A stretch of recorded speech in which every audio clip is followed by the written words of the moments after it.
You might actually be the most derivative one of all. I mean, Christ, the same house. Maybe so. But you forgot the first rule of surviving a stab movie. Never answer the... I'm bored. Wait!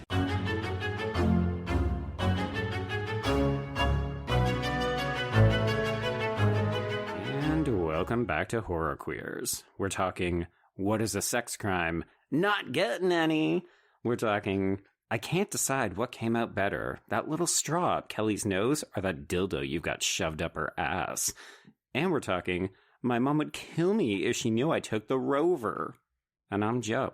And I'm Trace, and we're talking, my daughter does not get raped in Blue Bay. Oh my God, Sandra Van Ryan. Okay, everyone, we are discussing Wild Things, a film that, it's not really horror, but I don't give a fuck, because both Joe and I love this movie, and we have so many things to talk about. It's an erotic thriller, and erotic thrillers firmly fall under the umbrella of horror. It sure does, and you know what, though? Who could care? Because a movie that is this smart, this tawdry, this fun, it's a 5-star film for me, Joe. No, this film is so much fun. Obviously, content warning for a bunch of shit because this movie is not PC, nor is it trying to be. Not at all. And, we'll get into it later, but I'm just like, could this movie get made today? No, and I feel absolutely not. I feel like the answer is no. False rape accusations are a big hard no. To be fair, wait, correct me if I'm wrong, there is no actual rape, be it off-screen or on, in this movie. No, it's all a ruse. Spoiler alert, there's 15 different endings to this and everyone's in on it. Because I know some people hate this because of the credits, and oh, fuck that. I disagree so wholeheartedly. But anyway, so we know that we love this movie, and this is a movie that you and I have seen many, many times before, but why don't we bring in some people who, I truly have no idea what they're going to think about this movie. Everyone, they are the hosts of People Under the Scares, a horror podcast for fiends of the dark, eerie and disturbed, that sees the two of them review cult classics, guilty pleasures, and the beyond. You may also remember one of them from our previous episode on Krampus. Please welcome Mike Brown and Bobby Torrez. Hello, people. Hello, all. Hey, everybody. Welcome to Wild Things, y'all. And a little birdie told me that you did not choose this movie, but a particular co-host of mine forced you to come onto this episode. Correct. It might have been a little calculating. I thought, who are the queeniest bitches we've got on the schedule coming up, and what movie would they soar on? Hey, thank you. Now, Mike, so Bobby, I know you've seen this, but Mike, this is your first time seeing this movie, and I am dying to know, what were your thoughts? Okay, so first, I loved it because it was very entertaining.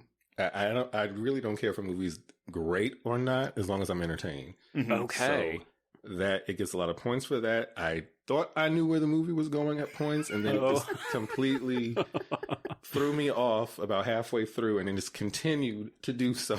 Mm-hmm. So I enjoyed it. So I'm glad you forced us to do this. And Bobby, how about your revisit? How does this film hold up for you? The last time I see this was like years ago, and I believe it was like bits and pieces I seen. But now watching it in full and, a 30-something-year-old lens now, it's very entertaining. And much like Mike said, it took me on a ride. I forgot a lot of things happened, and I forgot about that credit scene. Yes. So, yeah. But I will say that I live for Neve Campbell in this movie. Denise Richards too, but something about Neve in this movie that just I love. Well, she's really playing against type, right? Like, I think that's one of the things that's fun about this movie is that she makes this after Scream 2, and you're just like, oh, this is a very different performance. There's no Sidney Prescott here. Right. Yes, I enjoyed seeing Sydney get punched in the face, though. I'm not going to lie. But she's the hero of the movie. She is. Well, she's the mastermind. I would hesitate to call her the hero. Okay, to be fair, I don't think there's a single likable, there's not a person in this movie who's a good person, except maybe Perez, played by Daphne Rubin Vega. Yeah, and I have dicey feelings about Detective Perez. I would say Jimmy, the idiot who maybe got with Susie on Stoner's Beach, is like, he's so oblivious and stupid, he might be the only genuine character in here. Well, Ruby's a good character. Right, yes. I mean, good in both senses. She's a good character and she's a good person. But yes, no, there are some people that talk about how this movie cheats because it doesn't show you everything during the feature film, and to me, I'm like, no, that is the film like playing with filmmaking techniques and keeping things from you. It's unlike My Bloody Valentine 3D, Joe, where they show you something and then tell you, oops, that didn't actually happen. Or, I'm sorry, the worst offender of this trope, High Tension. Your favorites, yes. Oh, my. I mean, one of the things that I like about the end credits, because, yeah, I've definitely seen a couple of reviews. I can't remember if it was Ebert who complained about the end credits and saying the movie is so overstuffed it actually needs to use the space of the credits to continue explaining itself. But it's just, yeah, like this movie is fun. And if you don't get that sense of playfulness, then I don't think you're going to appreciate the end credits. Well, Mike, you said you don't care if a movie's great or not. You just care if it's entertaining. So Yes. I'm curious because I think what some people will say about this is that this is lurid trash and it's so bad, it's good. And I am actually inclined to disagree. But do you think that this is a quote unquote bad movie? No, I wouldn't say it's bad. No, I think I mean, I guess that depends on everyone's definition of a bad movie. Sure. But to me, it's not a bad movie at all. I can watch it, but then again, I watch Troll 2, and I know that's bad. So I may not be the best judge of character for movies. You don't. It's okay. Well, you like what you like, and you think what you think is good, and blah blah blah. It doesn't matter. I'm just curious because I feel like I'm only on the defense because I feel like some people are like, "Oh yeah, this is lurid, exploitative trash. Therefore, it is not good, but it's entertaining, so that's okay." But I'm inclined to say, no, this is lurid, entertaining trash that is smart and knows what it's trying to do. Therefore, it is good and it's entertaining. I agree. I can see that. I agree. I mean, if somebody describes something to me as lurid trash, you've only piqued my interest. I don't see where the problem lies. Yes. Well, okay. Well, let's talk about how this film came to be before we go into the many, many plot threads in this film. So in 1998, Wild Things sat at the point at which three tendencies of the 80s and 90s intersected. We have the erotic thriller, we have the neo-noir, and preposterous plot twists. And it turns the dial up to 11 on all of them. So, Wild Things unmasks the thriller plot as an arrangement of smoke and mirrors, a magician's sleight of hand to misdirect and sometimes even cheat the audience. Now, the film's screenplay, which was originally titled Sex Crimes, a title retained in the French-speaking territories, by the way, was written by screenwriter Steven Peters. And I didn't really find anything this man had done that was particularly notable, but I guess at the time he was most known for writing the 1993 independent film Dead Center, but I have never heard of this film. John McNaughton, who had garnered acclaim for the horror film Henry, Portrait of a Serial Killer, by the way, my first time realizing these two films shared a director, he became involved with the project as he was seeking to make a more mainstream feature, saying, and I quote, "I was at a point in my career where I needed to do a commercial picture, and that was one of the key reasons I chose this film. I really liked the script, but it was also me asking myself, what sells? Sex and violence. You want sex and violence? Well, here you go. How much can you take?" What a quintessentially mid to late 90s attitude.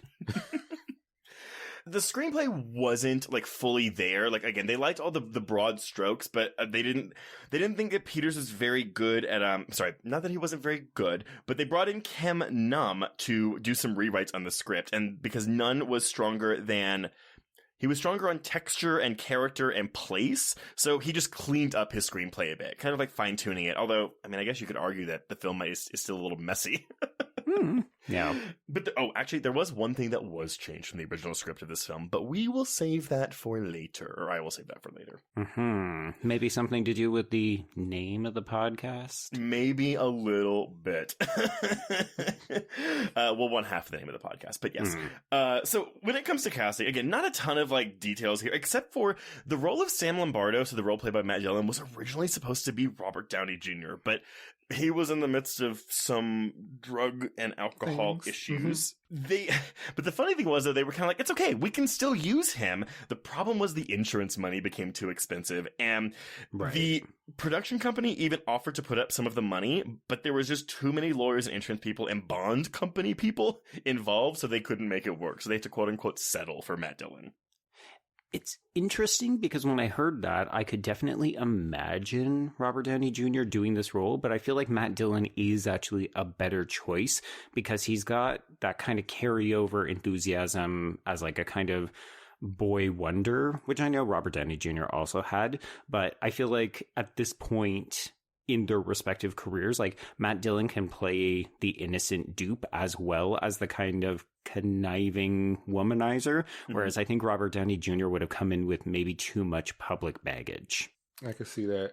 Was I the only one who couldn't figure out if I was attracted to him or not this whole movie? Is it because he may or may not be a rapist? So you're like, am I attracted to this rapist? That was part of the conflicted thoughts, but I also was just like, I just can't. In my head, I'm thinking of there's something about Mary while I'm watching this and seeing him, so I couldn't figure it out. It's weird. I feel like this is because I'm going to go, when I think of Matt Dillon, I feel like I think of this movie the most. I don't know. Is there another like big famous Matt Dillon role for y'all besides There's Something About Mary? I mean, The Outsiders. I've never seen it. Oh, it took us back. Sure did. Well, the other big male part in this film is, of course, Kevin Bacon, who executive produced the film. This is his first time delving into producing. So, it's one of those things where I'm like, I wonder what about this made him want to not only act in it, but produce it. I also like that he doesn't give himself the lead male role because it makes him seem very humble to me. Yeah. I don't know. He had a no nudity clause in his contract, but without giving it much thought, he allowed McNaughton to use the infamous shot in the end of the film. Neve Campbell also had a no nudity clause because while she was playing against type, she was still on Party of Five at the time, and so that's why we get a lot of Denise Richards' titty in this movie, and not Neve Campbell. However, I watched the extra features of my Blu-ray of this because I got the Arrow 4K set, and it's really funny because this is the only movie that Denise Richards has gone nude for. And about 4 months before this came out, Starship Troopers came out. And apparently Paul Verhoeven told her, hey, I wrote this nude scene for your character. I'd love for you to do it. And she was like, I don't really think my character would get naked in this scene, so I don't want to do that. So after this movie comes out, after Wild Things comes out, Paul Verhoeven calls up Denise Richards. Sorry, Paul Verhoeven being the director of Starship Troopers. And he was like, oh, so you'll get naked for that movie, but not mine. What's going on? And she was like, well, Paul, if you write a scene in which I believe my character would actually get naked, I'll do it. I just didn't feel like that in Starship Troopers. Good point. Mm-hmm. Yeah. Which, we talked about Starship Troopers last year. Great film. Her character is not the person that you would expect to get naked in that. That's why we have Dina Meyer. Mm-hmm. Yeah. And I will say, I mean, I know we're talking about Neve Campbell here, but I do think Denise Richards is really good in this movie. Oh, yeah, she's great. The movie's production began on April 15th of 1997, and filming lasted until July of 1997. So it was April, May, June, July, 3 months shoot. They did actually shoot in the Everglades, which proved a bit difficult. They had bad weather conditions, a tornado almost crushed a couple trailers, and apparently one day on set, a body washed up on shore while they were shooting on the beach. Welcome back to Florida. Florida, we love you, but you've got a bunch of shit that goes on in that state, and some of it is weird and comical. I don't think you can talk about Florida unless you've been in Florida. Have you been in Florida, Joe? Yes, I have gone to the Florida Everglades. I don't know. Just hearing about Florida is just enough for me. I'm good. Yes. Right. It reminds me of a former guest on the show, Adrian Rodriguez, for when all the shit was going down with Texas. He was like, well, I would, never die in Texas because I would never set foot in Texas. Exactly. And I feel like maybe some people feel that way a little bit about Florida. Probably a little bit. But we love all you Floridians that are out there. We do love you. Mm-hmm. We love the listeners, not always the political leadership. Yes. So, Wild Things opened in the U.S. on March 20th, 1998, the week after what would normally be spring break, so I think that was a missed opportunity. But it opened against Mike Nichols' fellow R-rated film Primary Colors. Again, go back and listen to our previous episode on Wolf for more thoughts on Mike Nichols. The other film it opened against was the PG-13 Jackie Chan action movie Mr. Nice Guy. None of these films took the top spot, though, because Titanic was it's only in its 14th week of release. And still was in the number one spot with $17 million. Number two went to Primary Colors with $12 million. Third place was taken by Man in the Iron Mask, because we're still on that Leonardo DiCaprio kick. Oh my God. Right. And so that left Wild Things in 4th place with a $9.6 million debut on a budget of $20 million, by the way. So I was there opening weekend, just saying. I contributed to that I gross. was 9 years old when this came out, so I definitely did not see this in theaters. I feel like this was like a regular rerun on like FX or TNT or something. I watched this on TV a lot when I was in like my middle school, high school years. Yeah, I agree. Like I used to see it on TV a lot, like TNT or one of those type of channels. But they're going to edit it. Like, they're going to get rid of all of the crude language. You're not going to see any titties. You're probably not going to see dong. It's like, well, what's the point then? But that being said, though, I want, because again, you know, when they show movies, especially R-rated movies on TV so much like that, it's because they're like easier to edit. And honestly, this film, it's mostly the language. It's easy to like fade out of the threesome scene, and obviously the pool scene that we see is much longer in the unrated cut, so we're watching the theatrical cut on TV. So I wonder if it's just a matter of like, oh yeah, if it's mostly language that is getting this movie its R rating, that's easy to show on TV as much as we can. I think I did see the pool scene, so that's why I thought I saw this movie before. Oh. Possibly the thought that they were going to scissor made me turn it off. Oh. Oh my god. No! That makes me want to see it. How did we get here? Oh, God. Party of 5, no. If you're just walking in on this movie and you walk in on that scene, it's very much like, what the fuck? What in the straight loving fuck movie am I watching here? Oh my god. This is just telling me that you folks do not watch enough erotic thrillers, because like lesbian makeouts, staple of the subgenre. But I feel like the lesbian makeouts and beyond are very much made by men and geared towards men. Yes, but also, who do you think is the audience for this film? Well, gay men, obviously. No, it's just the gay men who have rescued this movie. Yeah, that's true. Yeah, because straight men, they go see it, they whack it out, and they're done with it. They forget about it the next day. I thought a lot of times in this movie, like, especially the pool scene, and even the threesome, like, I thought of, like, Cinemax softcore porn a lot. Yeah. Especially with the music. I'm like, wait, I don't remember any of this. What's going on? Okay, the score is wild. You know, we have the... Yes. But then we have like the gator chic. Yes. Okay. So here's the thing. So there was an instrument. It's the I can't do it because it's basically this is an instrument that is only used in this type of swamp music. And I was trying to figure out what it was because it plays over a porn scene that I used to masturbate to all the time in college. And so literally whenever I hear this particular instrument, I have flashbacks to this porn scene. And I learned, by the way, the instrument is called a guiro. It is a little like big like cylindrical thing with ridges on it that you just like run a drumstick up and down. Okay. Anyway, not related, but I just thought it was weird that Wild Things happens to have music from my favorite gay porno. So anyway. Yeah. Wait, describe this porn. And can you share? It is called The Intern, and it stars a really big monster-cocked guy named Ben Andrews as a guy who gets an internship at a porn studio. Wait, is this straight porn? No.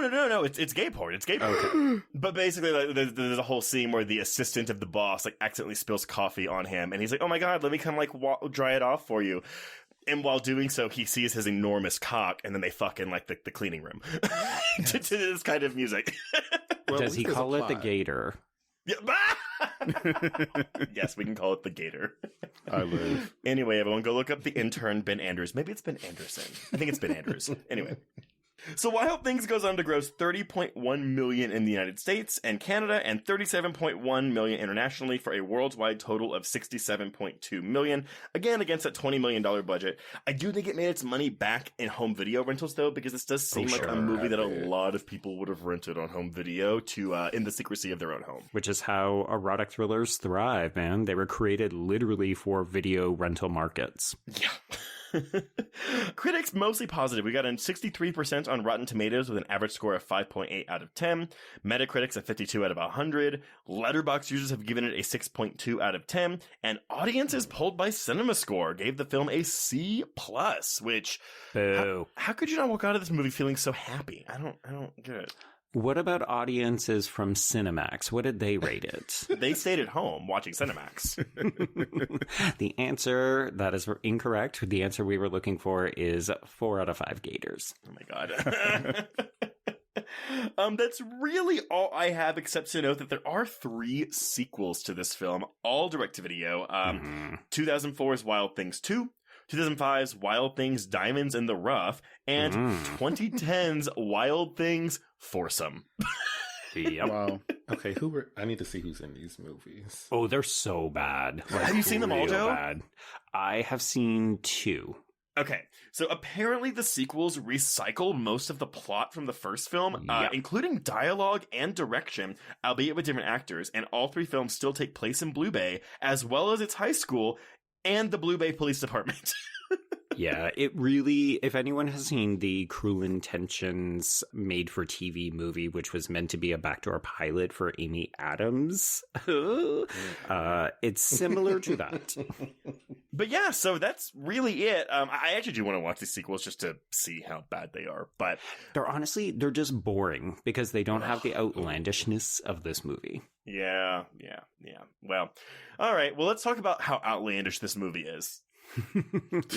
All right. So I can't remember if we talked about it off the top. This is the 25th anniversary of this film this week, but also we're talking about the extended cut. So there may be a couple of scenes in here that you're like, wait, I didn't see that. It's mostly worth seeking out this extended unrated cut because there is extra juicy stuff in here. It does fuck with the pacing, though. I disagree, but here's the thing, though. When you hear extended cut of Wild Things, unrated cut of Wild Things, you're like, okay, cool, there's going to be like more nudity and stuff. And while the pool scene is extended, most of the extra stuff is legitimately story-based. And Yep. we'll talk about it when we get to them. But it didn't kill the pacing for me. I actually still really enjoyed it. But I thought I had seen this unrated cut before. And I clearly have not, because there is a scene at the end of this movie that reveals something that that completely changed the film for me. Yep. All right, well, let's get into it. So we open with sweeping views of the glades, and then this transitions. It's like a lot of helicopter stuff as we move inland, and we eventually end up at the school.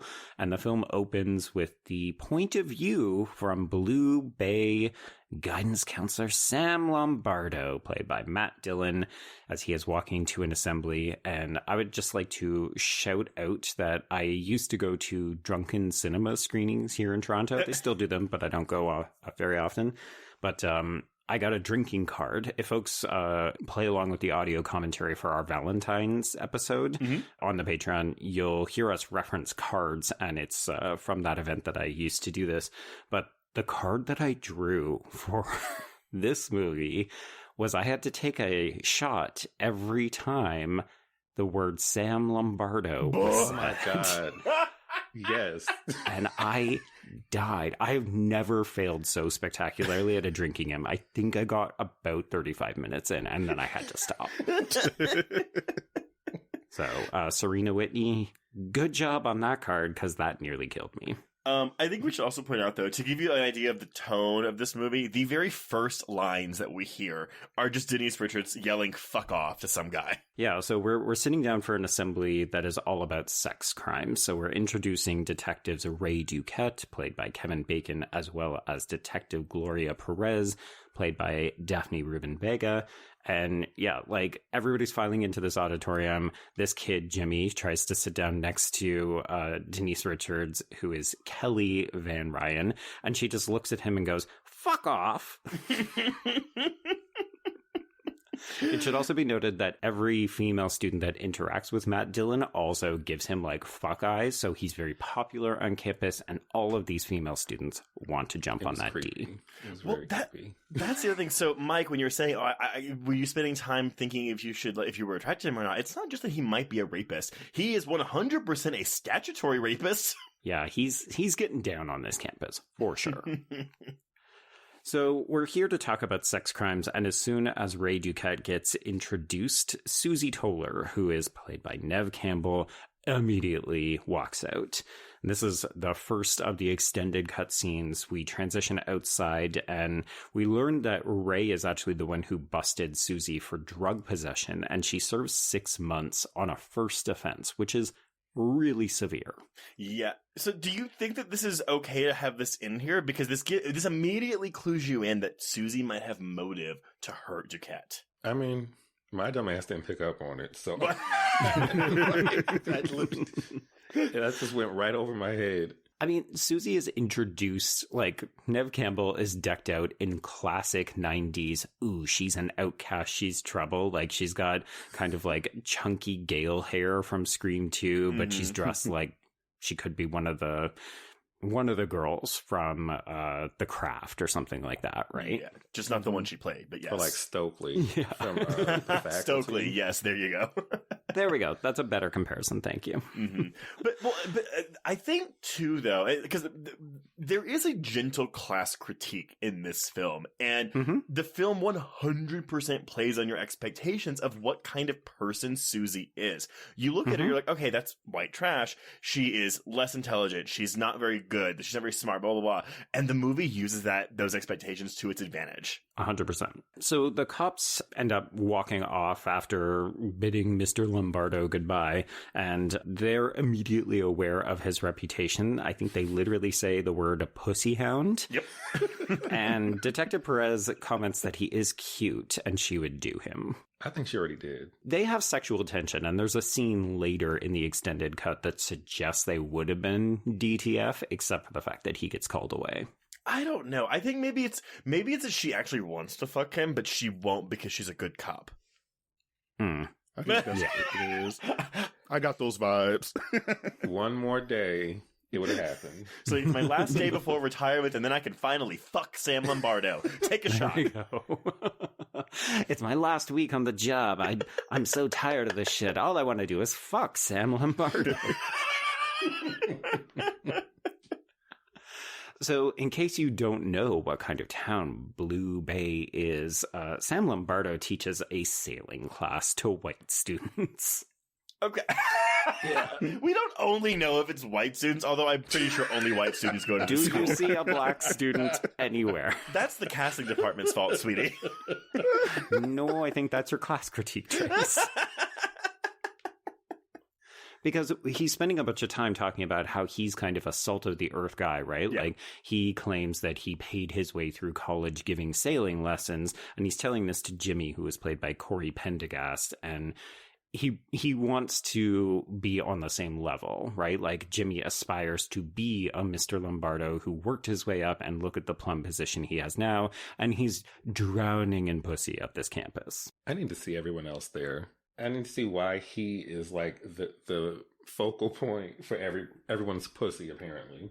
Well, I mean, it's interesting because in the beginning of this film, I don't think he comes across like a pussy hound. So it's funny to hear all these people talk shit about him when he's like, but he seems like a really nice stand-up guy. Oh my God, Trace, did you miss the introductory POV? I mean, sure, but like, he seems nice. Trace, they be the ones you gotta watch out. So shout out to my friend in high school, but everybody used to call him the Pussy Bandit because because literally, like, he is a nice guy. I'm still friends with him to this day, but like, that's how they do it. That's how they get the pussy, is they come off like nice guys. exactly, and they're fucking everybody in the whole school. I don't know. I mean, like, it's like when what is the pussy posse that Leonardo DiCaprio had with like his like crew of men? And I'm like, I judge them for that, but then I'm like, okay, but like there are so many gay men that are just as bad, if not worse, when it comes to cock hounding. Like, oh yeah, I can't disagree with that. I know, like I want to judge these straight men who just are the pussy hounds. I'm like, okay, but like literally almost 80% of the gay people that I know are cock hounds, so I don't even know. I mean, I think it's important to note we're going to talk about sex a lot and the way that people weaponize it in this movie. I think that this movie is kind of refreshingly candid about not slut-shaming people after we dispense with the false rape stuff. Yes, I'm inclined to agree. I mean, look, I know that this movie is known for its threesome stuff, but honestly, I think that the threesome stuff is very progressive in this film. Yeah, we'll talk about it when we get to the scene proper, because it's a little icky the way it's framed, but I think that's also part of the territory for an erotic thriller. Yeah. Okay, So, speaking of, one of the women who will engage in that threesome is Kelly. So she drops a hint that she plans to wash Mr. Lombardo's Jeep as part of a charity drive that weekend. And then she says, "Oh, also, my drunk, promiscuous mother is not available to pick me up. Can you drive me home?" So, I think one of the reasons we have questions about Mr. Lombardo is because he sees the red flag of a teenage girl being like, "Hey, can you drive me home?" in private. So he asks Jimmy to come along, and they even stop briefly to ask Susie if she would like a ride because her car isn't working. Because yes, she's poor white trash. Apparently, though, the book she is reading is meant to imply that she's much smarter than people give her credit for. Oh, I have a whole thing ready to go. Okay. But in case you didn't know how Kelly and Susie get along, we do have the line where Kelly goes, "Where'd you get those shoes? Horse for less." That was so corny, though. It's not the best burn this movie has. No. But it's because they're secretly in love. Yeah. Oh, yeah. So at Kelly's palatial home, they are greeted by her mother, Sandra Van Ryan, who is played by the one and only Teresa Russell.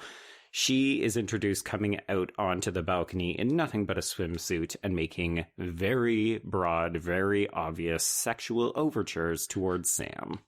I got my life. I love her. Yeah, Oh, she's amazing. This movie needed more of this character. I mean, she's very over the top, but like, I just love how self-centered she is. Mm-hmm. The introduction to me is really interesting because this is maybe a bit of a reach, but it's actually very similar to the way that Barbara Stanwyck's character, who is like a huge femme fatale, is introduced in Double Indemnity. So she literally comes out onto a balcony and she's dressed just in a towel. And it's like, that is the first time we see her. And it's, I think, very much a play on how women can use their sexuality to their advantage should they choose to. But I even like, because I don't think the cinematography is particularly memorable in this movie. Like, there aren't a lot of shots where I'm like, oh, that's really cool. However, I do love the shot when both Sandra and Kelly walk back into the house. Mm-hmm. And it's just like one door up above the other. And so it positions Kelly as less than Sandra, which is what Kelly's trying to fight against this entire, for the whole time she's in this movie. Oh, that's funny. I read that as like mother, like daughter. So that weekend, we get some footage of Mr. Lombardo out on his like propeller aircraft in the Glades because, you know, this is what we do. Does he? Yeah, he's like, I'm going out to the Glades. So I was like, hey, cool, you're gonna like fish, I guess. He just drives around on his boat? Sure. It looks like a good time. These people are nuts. There are alligators and snakes everywhere. I don't understand. I think he like touches. Honestly, biggest surprise of this movie: no one gets killed by an alligator or a crocodile. Yes. Mm-hmm. Well, we're meant to believe that they feed Susie's body to the gators. Well, yeah, but we know that doesn't happen. Well, yeah. I mean, we know everything that doesn't happen in hindsight. You know what should have happened? Sandra's boyfriend, deckhand, that like beats up Sam in the water. He should have gotten killed by a crocodile like right then and there. There we go. So that weekend, Kelly and her friend Nicole, who is played by Toy Savain, arrive at Sam's house and they're there to wash his very dirty looking Jeep. But what they see is him kissing goodbye to his lover, Barbara Baxter, who is played by Jennifer Taylor. And she is decked out in tennis white. So clearly she's an uppity first class bitch. Yeah. What a name too, right? Barbara Baxter. She's either a superhero or she's a pureblood.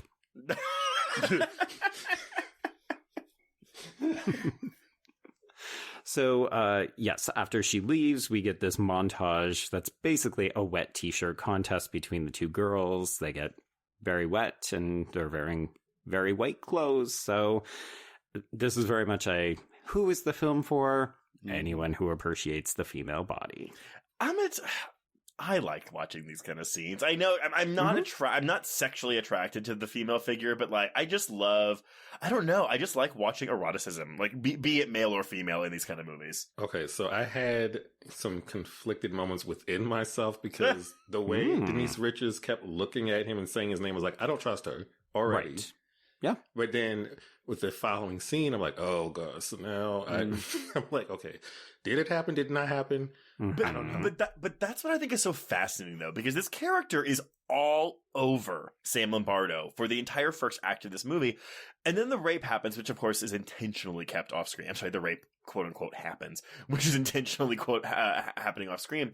But I love that it's playing with, I guess, the audience's expectations or predispositions about rape. Because you're watching and you're like, well, she's literally asking for it.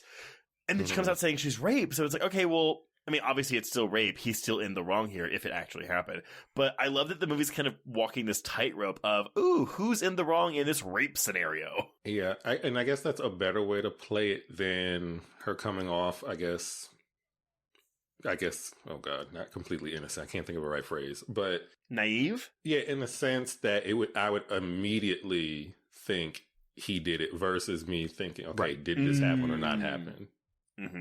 Yeah, because we don't actually see any kind of physical attack, we just see the aftermath after a fade to black. You can make up your mind, but you're very much led to believe that something bad happened in his house. But I wonder what percentage of the audience, though, is like, well, she was asking for it. Right. Well, I mean, that's why we have various characters who literally comment on it. Like, it's kind of one of the issues that I have with the Detective Perez character is that she not only doesn't believe Kelly after her interview, but she's this sole woman of color in this movie. So I don't know. I have a lot of conflicting emotions about the character who is both the most intelligent, but also like a woman who doesn't believe other women when they say that they were raped. Okay, wait. I'm sorry. I thought this might have been your issue with this character too, because when I was watching this, I was like, how strategic to have the person that doesn't believe the rape survivor be a woman in this film. Yes. But isn't it muddied by the fact that she's right? Right. Well, yes. That's also why I thought she slept with him already, because of her reaction. Ooh, okay. See, I like that, Mike, because if you read this as she's already fucked him, ooh, okay, yeah, that complicates it. I'm going to choose not to believe that, but... And also, I just like to say, I knew I was gay because the moment Denise Richards walks into his house soaking wet, I'm like, who is cleaning the floor? Please get out of here. That's exactly what he texted me, and I'm just like, what? That's what you're concerned about? I couldn't even focus on what was happening. My gosh, Mike. The camera literally, like, tracks up her young underage body, dripping wet in white clothes. And Mike's like, well, that floor is just getting dirty. That fucking music. Oh, boy. Yeah, so just in case you were like, we didn't even get to see what happened, we do immediately cut to another sex scene. So we see Sandra getting very vigorously fucked by one Frankie Kondo. Okay, wait. No, she is not getting vigorously fucked. She is vigorously fucking, because he is just lying there. Yeah. I mean, yeah, he's the bottom with a dick in this scenario, right? She's so loud. Yeah, so this guy is played by Eduardo Yanez, and I just love how much she's, like, into it. And then the phone call rings, and she's like, I gotta get the phone. So she discovers that Kelly missed class, so she ends up calling Sam Lombardo, the guidance counselor at school, and he's having this banter with, I believe he's the principal, that's what I call him, Art. Yeah. He was played by Dennis Neal, and even the relationship that Sam has with Art is one wherein Art is like, well, you're just fucking all these women at the tennis club. Like, that is his reputation, is that he chases anything in a skirt. But he looks so nice. Oh my God, Trace. Trace is like, I don't understand. How did all these, like, white yuppies, like, keep getting accused of rape and murder? They all seem so clean-cut and nice. He just seems so fine to me. Paul Bernardo. I don't understand. He had that nice wife, Carla Homolka. I don't understand. Also, even though a rape didn't take place in this, I'm not convinced he hasn't done something at some point in his life, just based on how his character is. My thoughts on Sam in this early stage of the film is that he will fuck his way to the top. Oh, yeah. Oh, for sure. Absolutely. So after making more overtures to Sam, she ends up discovering that Kelly is actually out in the yard shooting skeet because, again, rich people. Is that what that's called? Skeet? Yes. Would you prefer it to be called shooting scat? No. I just never knew that's what that phrase was or term was. Yeah, me too. I mean, because of why would any of us need to, right? It's not like we're out there doing it all the weekends. I was watching this. I was like, I sure wish I can do that when I'm angry or upset. Right? It does look a little cathartic. Very much so. I mean, has anyone in here ever actually shot a gun before? Like even at like a firing range? Yeah. Mm-hmm. Wait, I'm sorry. Who said yes? Okay. I said no. I believe Michael said I yes. actually I was on a date at the firing range. What? Oh. With another man, or were you still closeted at this time? He took me. He took me there. He went in his trunk. He brought his weapon out, and then we went inside. Wait, Mike, are you just All right, wait, describing wait, a porn right now? Right, because this is what I'm hearing. He took me. He whipped his weapon out. He took me to the firing range. It looked like a bedroom, and then he shot blanks at me. No, he whipped out his gun, and then I was like, "Oh my god, fuck me!" He called it the Gator, and we had a great time. And we replenished the ammunition after shots were. I can't. Never mind. You're just Oh my god. Just That keep is digging. funny.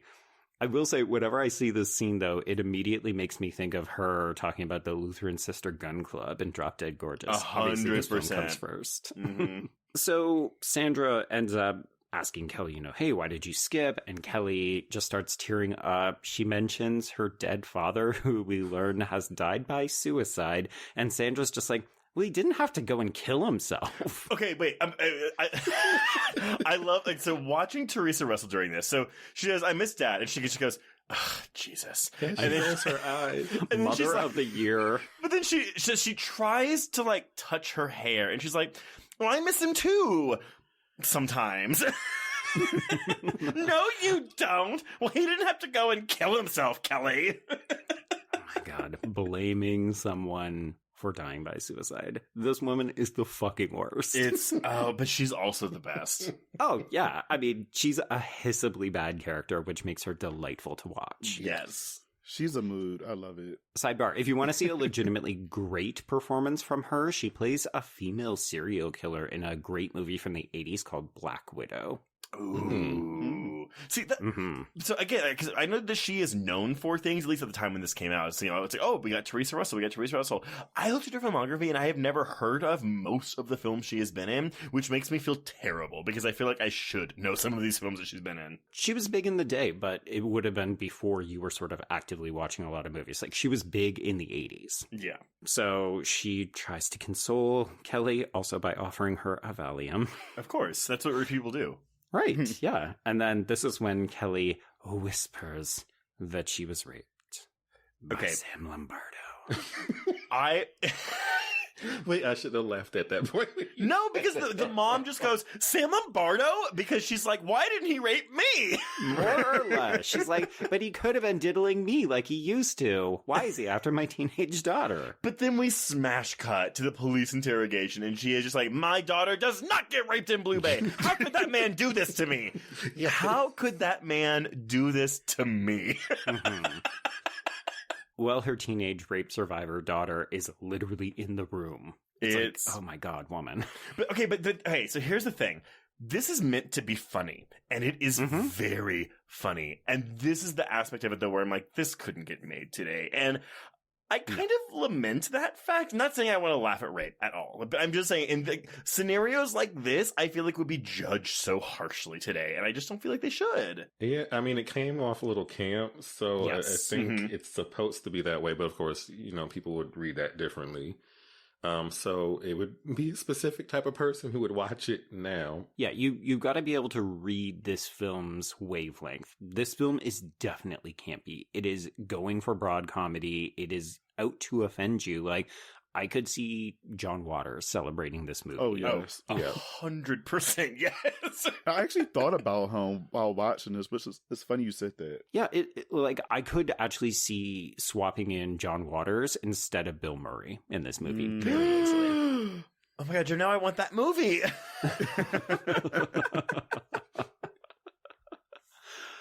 So, yes, we're at the police station, and Perez and Duquette are interviewing Kelly on camera. Trace, you mentioned it's not particularly showy, but I do like how we transition from the in-room interrogation to the tape of the interrogation or the interview, and then we're actually watching the tape in another room, and it's like, that's a bit showy. Didn't need to do that. Yeah, no, that's true. I guess I mean just in the way like the shots are composed, because that's a transition, not a shot. But yes, I agree with you. Yes, yeah. So we finish the interview with the very damning line that apparently Sam Lombardo will say to all of the people that he assaults, which is that no little girl can ever make me come. Okay, so y'all, as horny and sexual as I am, it still makes me like I get like a little shiver, like a little ooh, whenever the phrase like "come" is uttered in a regular non-pornographic film. Mm-hmm. I don't know why. I'm just kind of like, oh, this is naughty. I'm kind of with you on that. And listen, a lot of people don't think of me to be that type of way, but I like to say myself, I am a sexual person. I'm just kind of a little bit more quiet about it. I am. Can you believe it? But I'm a little bit more quiet about it sometimes until Mike drag it out of me on the podcast. But wait, he drags the come out of you on the podcast? Oh my gosh, no. Wait, Bobby, has Mike ever taken you to the gun range? Yes or no? I'm dead. Okay, wait. I want to finish your statement because I'm dying to know what this is. Because I'm not. I also would not have pegged you for a very sexual person based on your public persona, Bobby. How dare you? Wouldn't peg him. Joe, stop. I'm sorry. But no, like, I don't really talk about it online and stuff like that, but every now and then, like, I speak to Mike about it or in our little group chat and stuff. But same here, Trace. Like, when they would say it, I just be like, oh, okay. Even though it is bad what they're talking about, but I'm just like, when I hear certain words, it turns me on just a little bit. But you know what though is because most people I feel like spell cum cum. But I really hate it when people spell cum as in like ejaculation or orgasming COME. It just feels wrong to me. And I feel like this script would have used the CUM because that's the proper way to put it. Right. Who does what that? What a bizarre observation to make. Because if you're reading literature and they use the word cum, it is always spelled COME. Oh. Yeah. Even when I put on like closed captions on certain movies, they spell it COME. Right? Oh, this is the divide between high and low culture, right? And it's like, if you're talking about cum, you're getting down into the depths of nasty depravity and just embrace it, right? Like, that's one of the things that we like about this movie is that it is lurid trash, but it knows it. So it's going to drop lines like this, which are blatantly offensive and crude. And that's part of the charm. But that's why when people spell it COME, I'm like, well, okay, you're not classying up your script or your novel by spelling it COME. Ooh, this cum is blue blood. It is highbrow.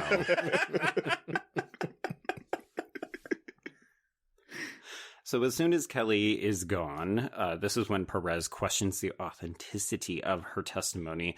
And Ray more or less drops a Chinatown line on her and is like, it's Blue Bay. You can't do anything to the Van Ryans. They have all the power. Drop it. Okay, wait. Do you want to talk about Perez now, or is there more stuff she does later that you're bothered by?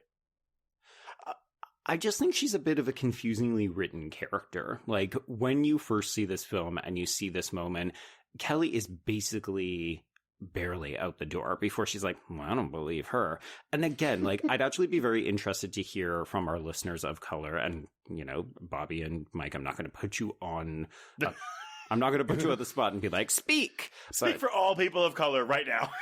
Well, I do think it's interesting that they gave this woman of color the sort of naysayer, doubter role. And it could be part of that class critique where she's a bit of an outsider in this predominantly white, very high class society. Like, she's a detective, so she's probably pulling in a decent salary, but she's not fucking rich like the Van Ryans.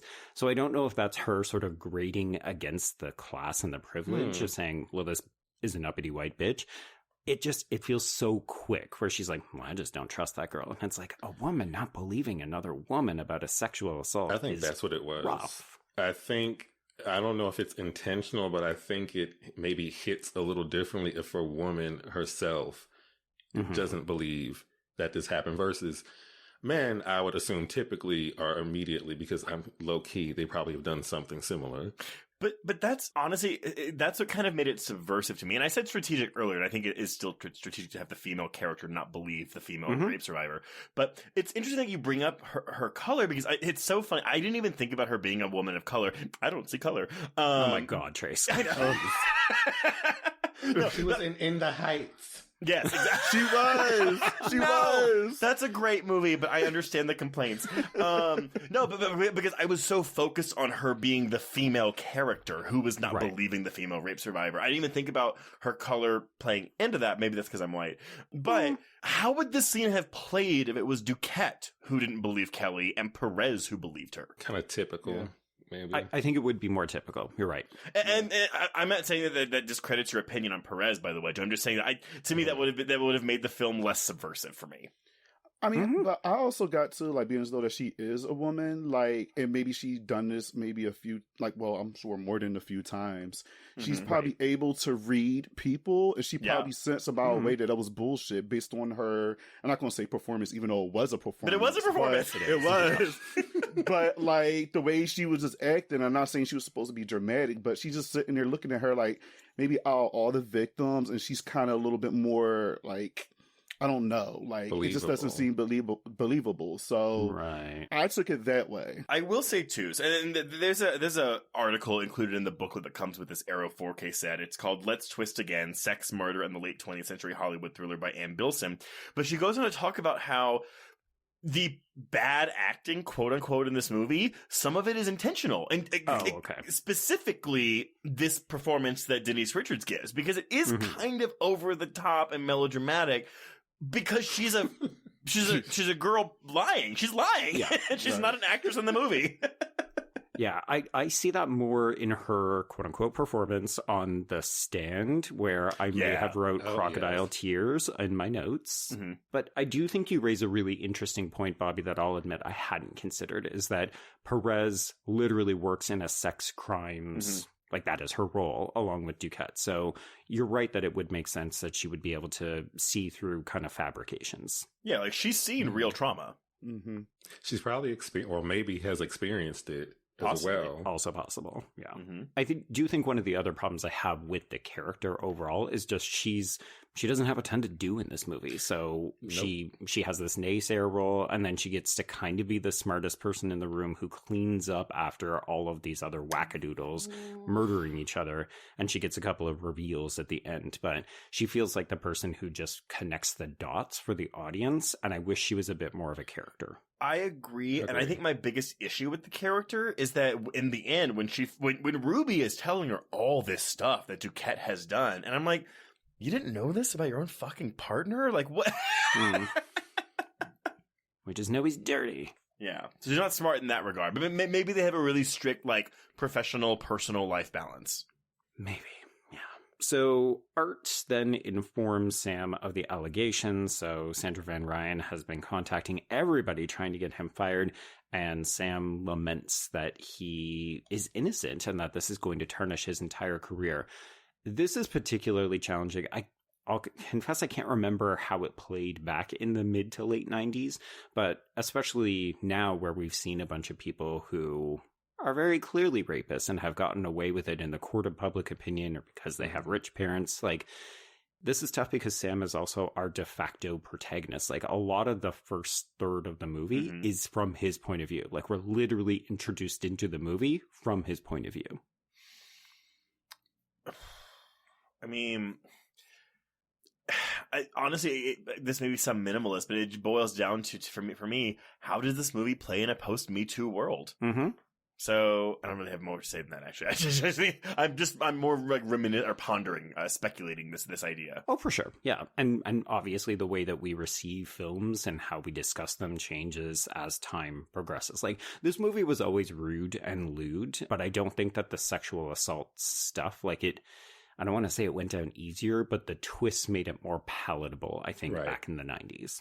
because it wasn't actual rape. Right. Well, yeah. I mean, I don't want to ponder a version of this film that actually does have one of these girls getting raped, because that's like where we're crossing the boundaries of bad taste. Like we're already in bad taste with this film, but to have one of these girls actually get raped and even include a rape scene, that to me was like, oh, maybe that's a bridge too far. And I feel like I would have thought that pre-Me Too as well, but who knows? Yeah, like I covered this movie on my other podcasts with Jen Adams and Gina Radcliffe when we talk about erotic thrillers. So we talked about this movie last year, and we hypothesized that if you were going to try to remake this movie, you would have to age up the girls so they were college students, and you would make it a scandal where it was like a teacher sleeping with students, so there was still a power dynamic at play, but that it wasn't rape. But God, I hate even saying this, but see, that's so much less interesting to me than the movie we have on hand. It's a lot less confronting. I could see that, but I think, do I want to say this generation? People don't want things in their face as much. So, or they don't want the reality of certain issues or traumas or things on film, which technically I guess you don't need to see these things. But even if it is implied, I think for some people, it still is too much. But that just may not be the film for them. Right. Yeah, I mean, we're in this world. I get it. Like we're in this world where in this like is including rape or showing rape necessary to a film, and I walk a very fine line with that because I understand the issues people have with it, but at the same time, I'm kind of like, yeah, but if the creator wants to show this, there's a reason. Hopefully, they're wanting to show this or include this in their work, and so. I'm kind of with you, Mike. Where I'm like, yeah, maybe it's just not for those people that don't want to see or hear about these things. I just, I don't know. I get really worried when we're getting into these kind of conversations, and it's like, well, we can't include that in films. Like, okay, but then you're bordering on censorship, and that's a whole other conversation. But it's just I don't know. It's something I'm not fully comfortable with. But whatever. And you can convey it just a certain way. Like, in my opinion, the scene with Denise Richards running out of the house, it didn't hit enough for me to like really feel it. Right. But there are, I'm sure, ways for it to have been shot for me to like get the same impact without seeing anything. But that's the thing, though, because the way that the scene is shot is like she's like going into the house like, yeah, I'm gonna fuck this guy, and then literally the next shot is her walking out, short turn, mascara or eyeliner smudge, crying, clothes and then you're dry. Yeah, clothes dry. Although we do find out later that they were 100% fucking during that scene. Yeah, it's complicated, right? I mean, yeah. I think part of this is like, there's the question of, do we need to include rape? If we do, how much of it do we need to see? And then I think where this film takes that extra step is that it also sort of wants us to sympathize with Sam because we don't entirely know what happened. Well, right. but here's the thing. Here's the thing that is probably the most taboo about this movie. If it was made today, you have quote unquote rape survivors lying about being raped. Yeah, it's a huge problem. The mere concept of that would not fly today. This would definitely get the people talking, though, if they made like a reboot of this or a modern day take. Wild Things remake right now. Let's do it. Oh my gosh. But gay. We'll do it with gay men instead. Please. I was about to ask, who would you have star in the remake? I mean, I guess we have to have Jonathan Groff because he's in everything now that is, if it's gay. Lucas Gage. Honestly, Lucas Gage and the cast of Looking. There you go. Oh my gosh. Or just get all those Midnight Kiss boys back together, right? Oh shit, but the Ryan Murphy train, like Matt Bomer and whoever else is in American Horror Story that's gay. I can't think of anyone's name. Yeah, everyone. Yeah. All his stuff, like the Pose people too, everybody just come in. Yeah. Just get all of queer Hollywood together. I think we're just talking about a gangbang now. Yeah, but you know what though? In the modern gay Wild Things, there would be a gangbang. So it's just Wild Things gangbang. That's our remake. Throw in Billy Eichner for good measure. Oh my god. He can just sit in the corner and be like, am I not hot enough to get fucked in this movie? Oh boy. Okay, so all this to say, Sam is up shit creek without a paddle, so he needs representation.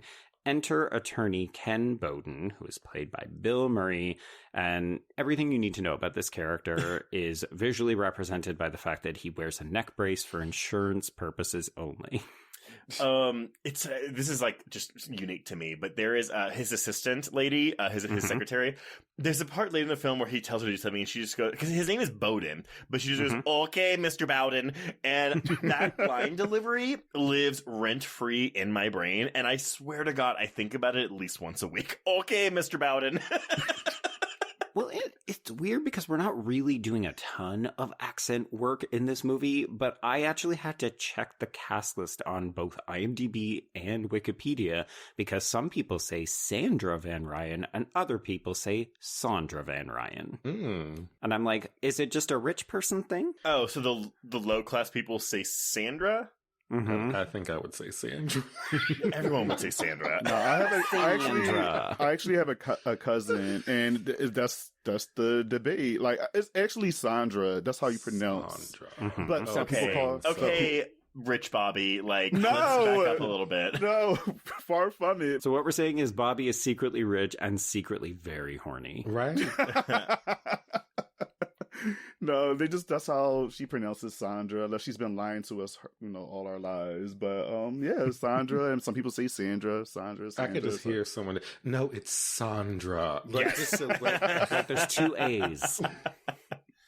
Okay, so Sam tries to live his life. He goes to the tennis club, and he is immediately dressed down by who we quickly learn is Barbara's father, Tom Baxter, who's played by Robert Wagner. His presence in this movie is so random. I love it. He's classing the joint up, but also he's really rude and kind of crude also. Yeah, it's a thing where it's like, again, looking at this movie, it's like, why did all these very established, esteemed actors do this movie? I feel like Kevin Bacon producing it was like a big part in that, but God, man, Robert Wagner. He's like, I just did Austin Powers. Sure, I'll come do wild things.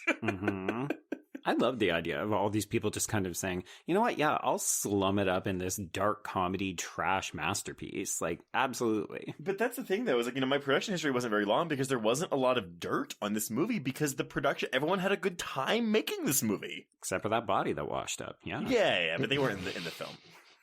They were a glorified extra. So Sam's no good, very bad day continues when he's driven off the road and beaten by Frankie. I do love that there's a random shot of a raccoon watching the beating happen. Okay, that's the best part though, because it basically it happens and a crocodile turns away and walks away, and then we get the shot of the raccoon just watching them. It was giving like Panther from Anaconda vibes. Yes, yes. But that's the tone. That's a silly tone of this movie. It's a silly tone. What are we doing with animals in this movie? Okay, so Ken goes to visit Sam in the morning. There's like a broken window in his house, so he's just on the receiving end of a lot of public ire.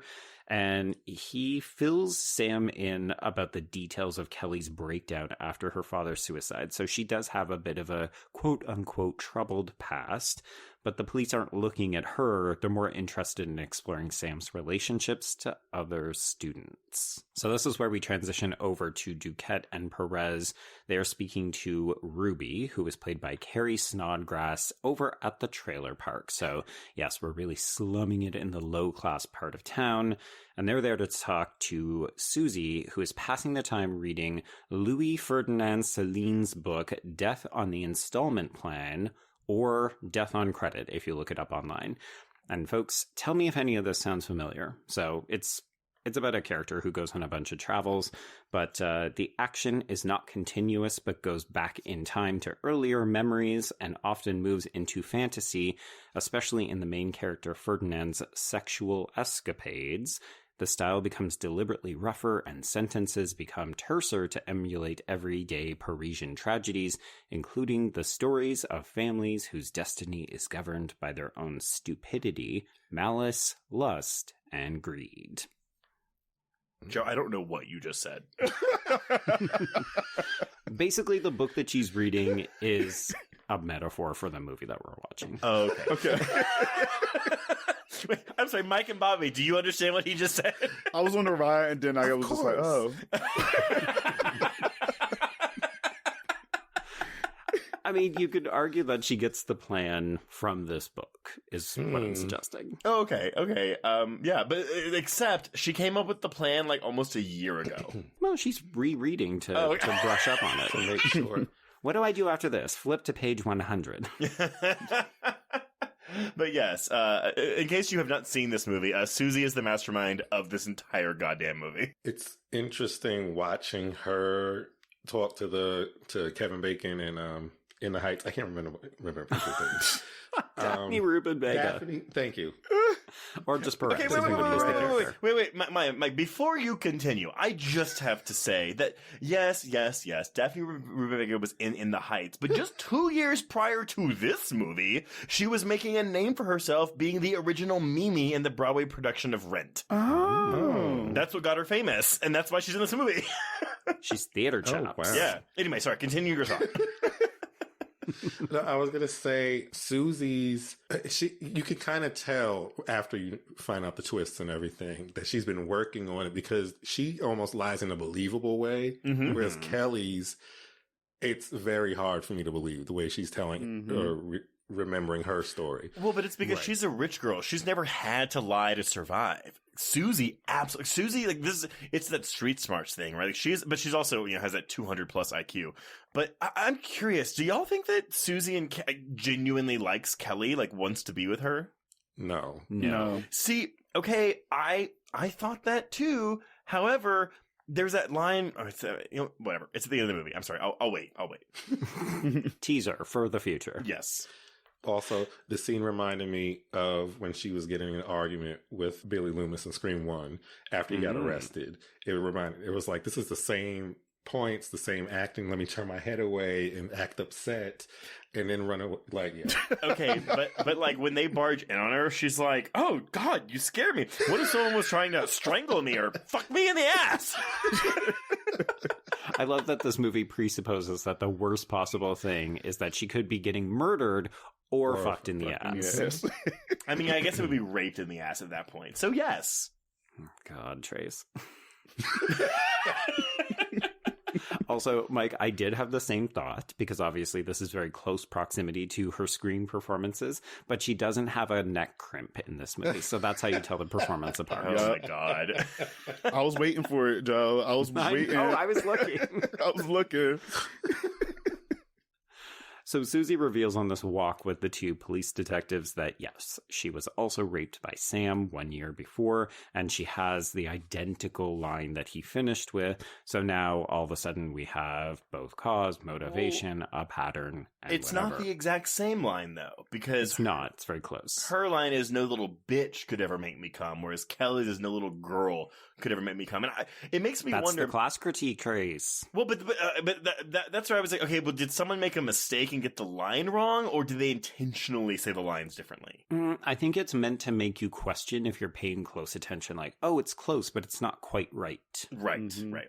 So it's enough to land Sam in jail. We get a brief extended cutscene where his new cellmate calls him the new chicken licker, which is a term for male prison sexual assault, I guess. Didn't we cover student bodies when the killer's chicken lips? Yes, clearly a commentary on that. Yeah. And then we move to the media circus, which is the court case. And this is presided over by Judge Wexman, played by Victoria Bass, or Bass, I guess. She is great. She needed more scenes in this movie. Yeah, and maybe this is the other reason I've started to think of John Waters, because this plays out similar to me in a way that, like, Serial Mom does. Yes. It's a theatrical show. It's, you know what? We are giving a show to the people in the back of the room. So Kelly is up first, and we get this rigmarole where she walks us through some of the details, and it ends with Sam Lombardo raping her on the floor of his shitty house. Oh, I love that. Also, the prosecutor, Jeff Perry, a.k.a. Cyrus Bean from Scandal. Yes. Ugh. So day 2 is when Susie takes the stand, and this is when everything goes to hell. So she is cross-examined by Ken.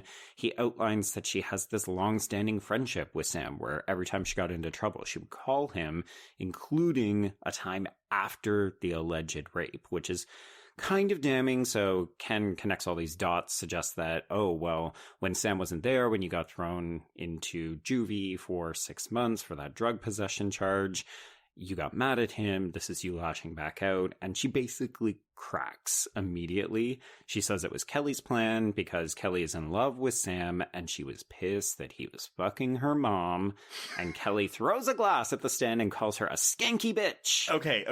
But also Robert Wagner tries to walk up and like say something. And, the judge is like, Mr. Baxter, you are not trying this case. Go sit down. And his face.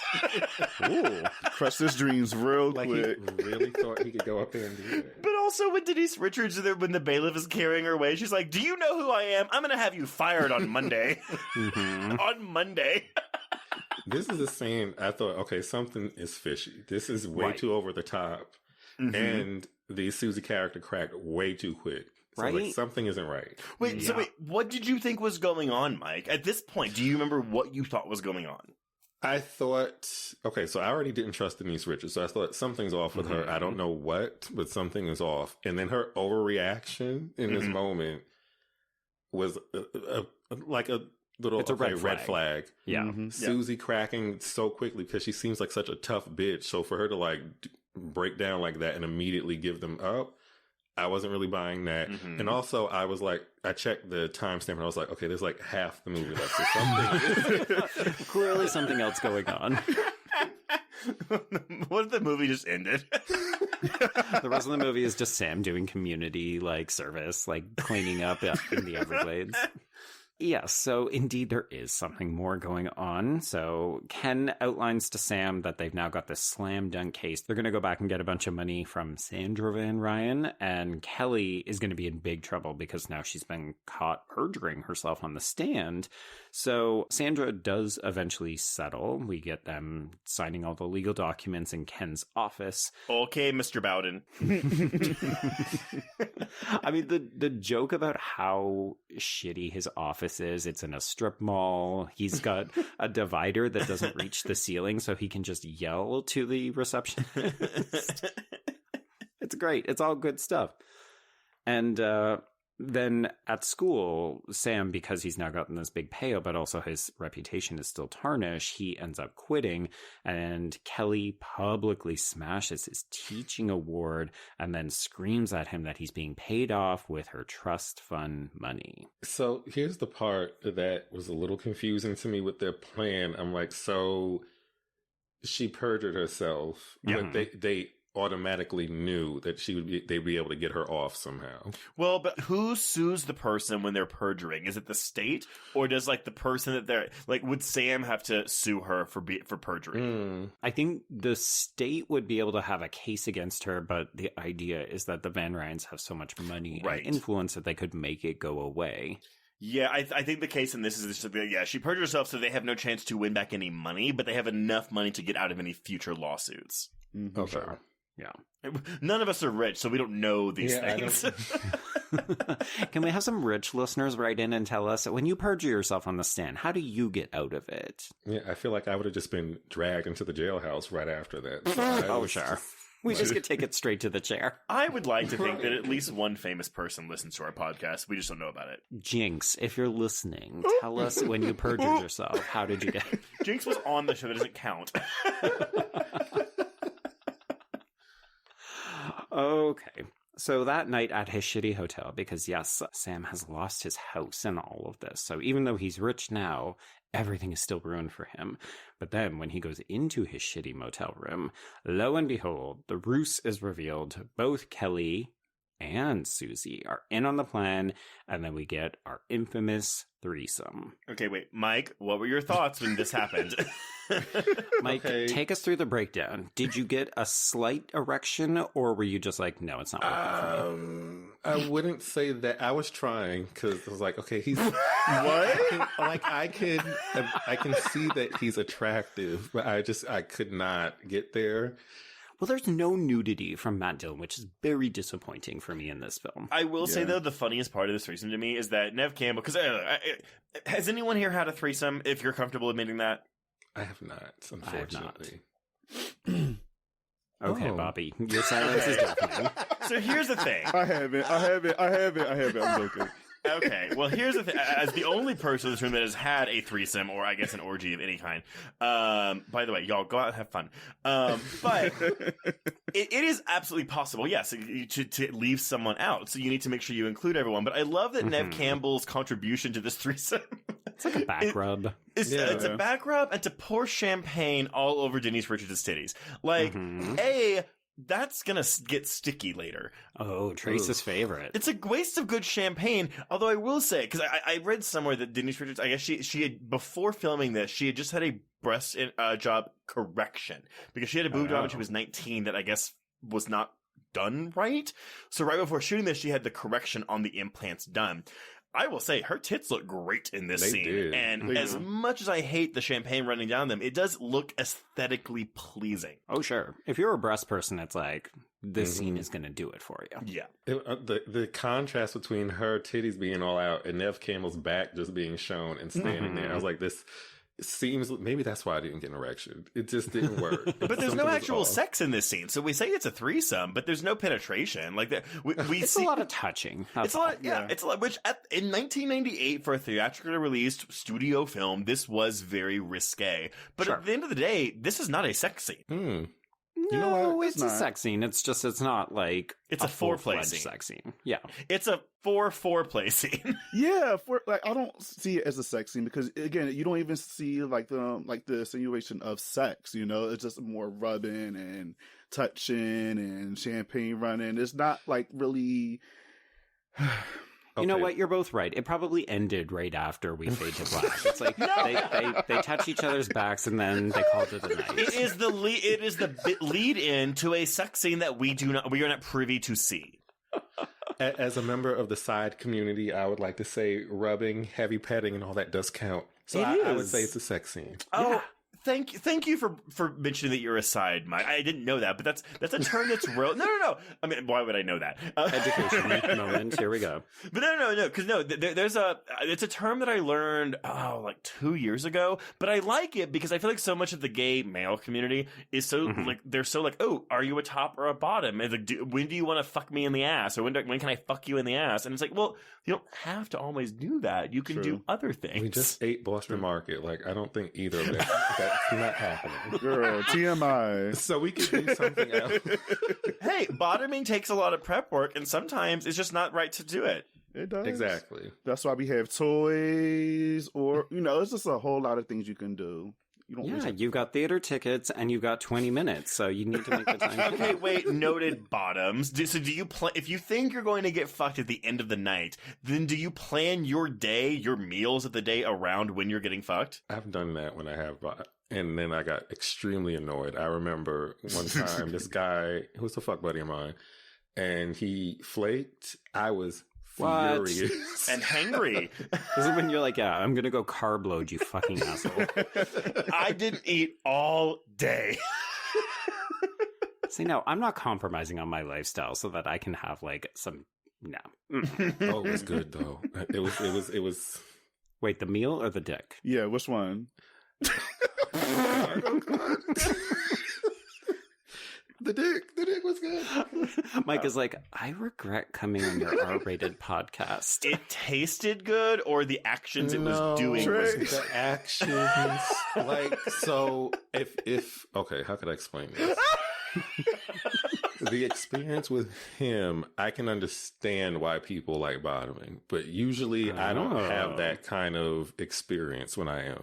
But with him, I was like, oh, I get it.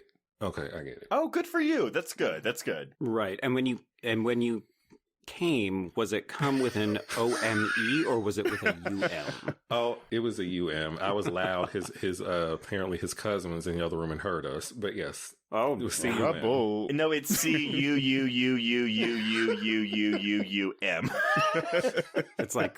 It's like what happens when Sandra comes, right? Oh my god. Oh, wait.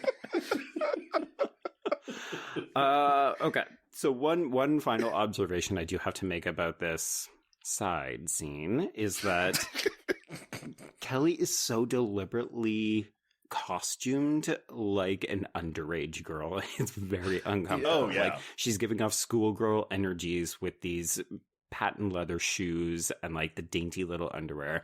So the movie knows exactly what it's doing, but it's still like, oh geez, movie, come on, we get it. And everyone, just so you know, Denise Richards was 27 when she filmed this movie. Wow. Oh yeah, they were all exceedingly of age.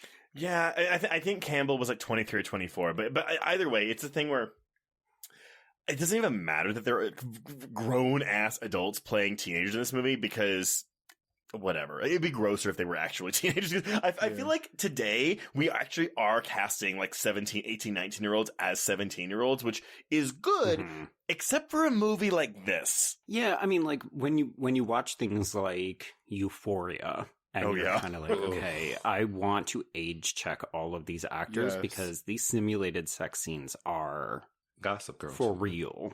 Oh yeah, fuck yeah, Gossip Girl. Rip. Rest in peace. Yeah. Okay, so sex scene over, fade to black. The movie now switches to Ray's perspective for the next little bit, and he is zeroing in on Sam. So he figures out that Sam was actually really broke, so he was in financial trouble, and he thinks that Sam ended up using these two girls. Like he basically groomed them so that he could get the payout.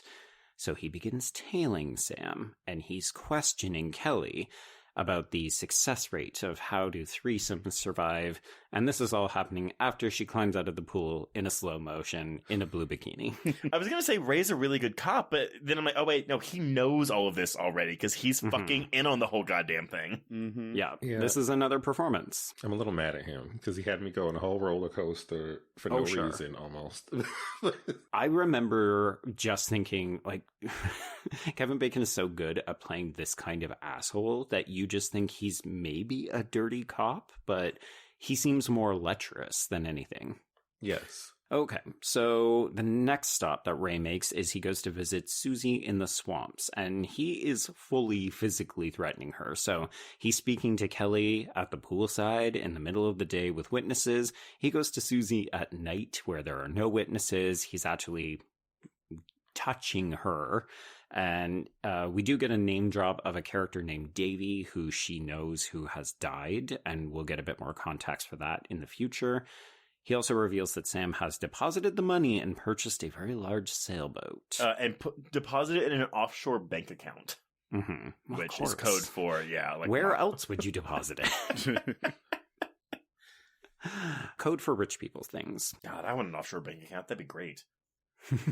I mean, you could probably get one, but you would need money to put it in. Well, I won't. Sorry. Step 1, I want money. Step 2, I want an offshore bank account to put that money in.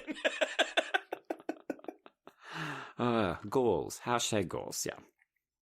So after this visit by Ray, she gets really spooked. So Susie ends up driving to Kelly's house, and Sam ends up reassuring both of them on the phone before they catfight and kiss in the pool. I'm sorry.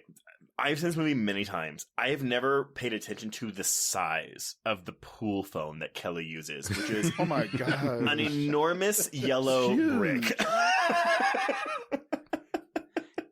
They have to be bigger if they're going to be waterproof, I guess. Is that why it's yellow? It's like a boat phone? It's a rubber ducky.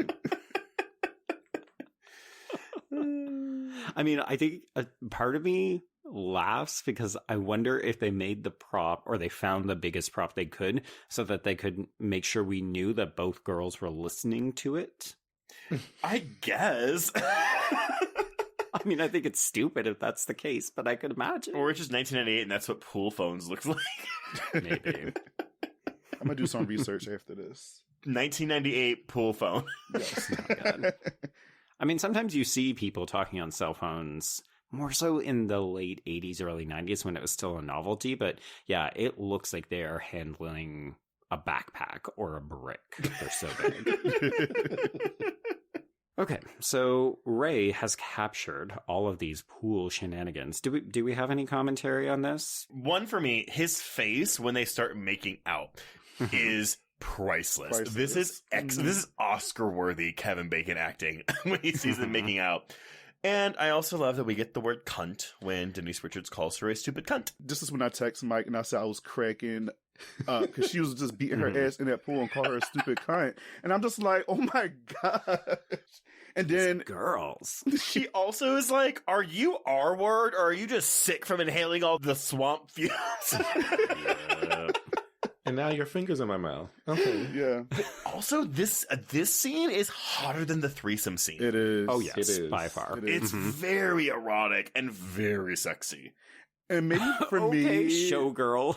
no, I mean, well, for me, it's it's hot and sexy because it goes from them being angry and fighting to Oh, my. having sex, and I love that. Yeah, it's kind of like angry foreplay, but Yeah. I think the moment that really sells it is when Denise Richards removes the hair from Neve Campbell's face. Like, it's a tender moment, and you're like, oh, there's actually good chemistry between these two actresses. Well, she's like, you are scared, aren't you? And it's like, oh, like she does care about her. It's just so funny, right? Because you know that these scenes are in here to entice what they assume is a straight male audience who is Yes. coming to see this movie. And meanwhile, it's like the gaggles of gays and lesbians and bisexual women who are like, yes, Oscars for everyone. Put it in the spank bank. Okay, wait, you're limiting it to bisexual women. There are bisexual men, too. I don't think the bisexual... okay, yeah. I was like, what would bisexual men get out of it? Oh, right. Yeah. You know what? Anybody who can appreciate the female form, or even just bodies in motion, you're really going to get something out of this movie. But Mike's over here like, I thought they were going to start scissoring, so I turned it off. I mean, the intensity of the scene, I was like, okay, well, it's clearly going somewhere, so let me just change the channel, I guess, because I didn't remember anything else from this movie except this scene. I mean, it is a memorable scene. It is a memorable scene. Yeah. And they probably should have. Right? Maybe they did after Ray turns off the camera. Mike, go watch The Handmaiden, and you will There get we a go. scissoring scene in that movie. Oh. This is true. A very long scissoring scene. They in that pass balls back and forth between the two of them. Oh, yeah. Oh, you get a vagina POV in that movie, too. What? Oh wow. Also, it's a legitimately fantastic Oh, yeah. movie. It's is it Park Chan-wook or is it Yes. Oh yeah, it's the guy that did Parasite. Anyway, watch The Handmaiden, it's great. Okay. I'll check it out. So Ray has captured all of this on video, and then he proceeds to show this essentially underage softcore erotic video to his colleagues at work. And Mr. Cyrus Bean is like, "No! Go away." It's like, what the fuck are you doing? You're not even working this case. There is no case. And Ray is so confident that he's so confident that Sam is behind all of this that he's already called him down to the precinct. So they have a big man-on-man yelling match out in the lobby. Sam calls him a cocksucker, and I will say, cocksucker is not a term I use a We're lot. not just throwing cocksucker around willy-nilly. I don't know, Bobby and Mike. How do y'all feel about the term? Because hey, I say cock in a sexual sense. You know, like if you're having sex, I refer to the penis as the cock. But I don't like the. I don't dislike the word cocksucker, but I don't throw that term around ever. I've never called someone a cocksucker. Well, Trace, I remember we had a short discussion on Twitter a while back about, cock and dick. And I said I prefer the word dick where you said cock. Folks, there's a poll on your podcast right now. Are you team dick or are you team cock? I talk about dick when I'm not in a sexual situation. I say cock in a sexual situation. And Bobby, you're the opposite? Yes. Yeah, cock almost sounds, even though it's not clinical, it sounds clinical to me. Penis sounds clinical. Ugh. Yeah. Yeah. So, give me your penis. Oh my gosh. Cocksucker, that. I never used that. So I see this as the start of my queer reading for these two characters because Ray gets so upset by this, and it's because of the word cocksucker. And you're just like, oh, Ray, do you have something to tell the class? But isn't this a performance, though? Yes. So he's not even, well, I guess maybe he is actually offended, but maybe not because they're in cahoots. Yeah, but he's playing it up So part of it is like, well, you didn't have to go that hard. You didn't have to get offended about maybe being called cocksucker by your gay lover. Well, okay, wait. I'll just say this now. So I don't know if y'all, Mike and Bob, I don't know if you know this, but what was removed from the original screenplay of this film, there was originally a gay scene between Kevin Bacon and Matt Dillon near the end of the film in which they both kiss in the shower. I felt it. I got those vibes. So again, they had a queer relationship, but according to Kevin Bacon, the scene was modified to eliminate any suggestion of a sexual relationship between them, as the film's financiers, quote unquote, did not like the idea of men making out. It goes too far. These motherfuckers. I can't. In a film which we have a threesome scene with two girls just going tits out at each other. Yeah, it's called double standards. We're perfectly fine with women kissing and implied lesbianism or bisexuality because that's what men find attractive, but straight men are turned off by the idea of gay men. But they can watch simulated sex with supposedly teenage girls, and it's fine. This is America. Unpack that shit. Right. But that being said, though, honestly, you could, even without the explicit nature of them kissing in a shower, you can 100% still watch this movie, assuming that they have had a queer relationship. Yeah, I definitely did. I forgot about this movie, like the whole ending. So when this scene came up, I was just like, oh, so here's the other twist, because there's so many twists and turns in this film. Right. So I was like, oh, so they're gay lovers, and then it didn't turn out to be that way. Except here's the thing. The fact that we all naturally come to that conclusion tells me that there's something about the way that Bacon and Dillon play these characters in an overtly sexualized film where I don't think that's that hard a reach to make. No. Not at all. It was the approach and the comfortability in the shower, and I just felt all of it. I'm a little disappointed, actually, that they didn't do this. Well, you know what? That's the remake we're going to get. Yeah, the remake just opens with this. It's like a guy in the shower, his male friend comes in, and it's just like, dicks out. Oh, no. It opens with a full-on rim job that leads into full-on anal penetration. Oh my gosh. It's just White Lotus. That's true. I'm sorry, people of color, gay men of color, rimming each other and fucking each other. There we go. This movie could use a few more people of color, if we're being honest. It's 1988. People of color didn't exist back then. Oh no. I also love that Kevin Bacon is like really not afraid to like get naked. Like, isn't this the second film that he showed his penis in? Well, but again, he had a no nudity clause, and basically they thought they captured it, like when they didn't show his dick, and the director was like, "Hey, Kevin, this is the shot we got out of multiple, but I think that this shot works, and honestly, we should give something to the women in this movie." And Kevin Bacon said, "You know what? Sure. Okay. Yeah, you know what?" And he said, technically, I could have sued someone for that, but the producer was me, so I would have had to sue myself. And props to him for not using a prosthetic. Amen. Oh God, I'm so tired of prosthetic dicks. I'm so fucking tired of it. Same. Here's the thing. I will continue to take prosthetic dicks because it's a step above no dicks. That's like we're inching closer to real dick. So if the prosthetics get us one step closer, I'm here for it. I just don't understand men who are like, I don't want to show my dick because of the size. Like, if your dick is soft, you understand it. That doesn't but because if it's soft, it doesn't matter. Like your dick soft is not an indicator of what it looks like when it's hard. Yeah, some people are growers, not showers. And you would think people who like dick would know that, but they do not seem to know that. Okay, but that's not my problem. True. Trace is over here sitting on his entitled box being like, I want to see the soft and hard dicks. Yeah. No, I mean, look, non-porn is for soft dicks. Porn is for hard dicks. I'm just saying, men, don't be so self-conscious about your penis size, especially if it's soft, because again, it's not an indicator of what it looks like when it's hard. It's fine. It's fine. And also, it's not right.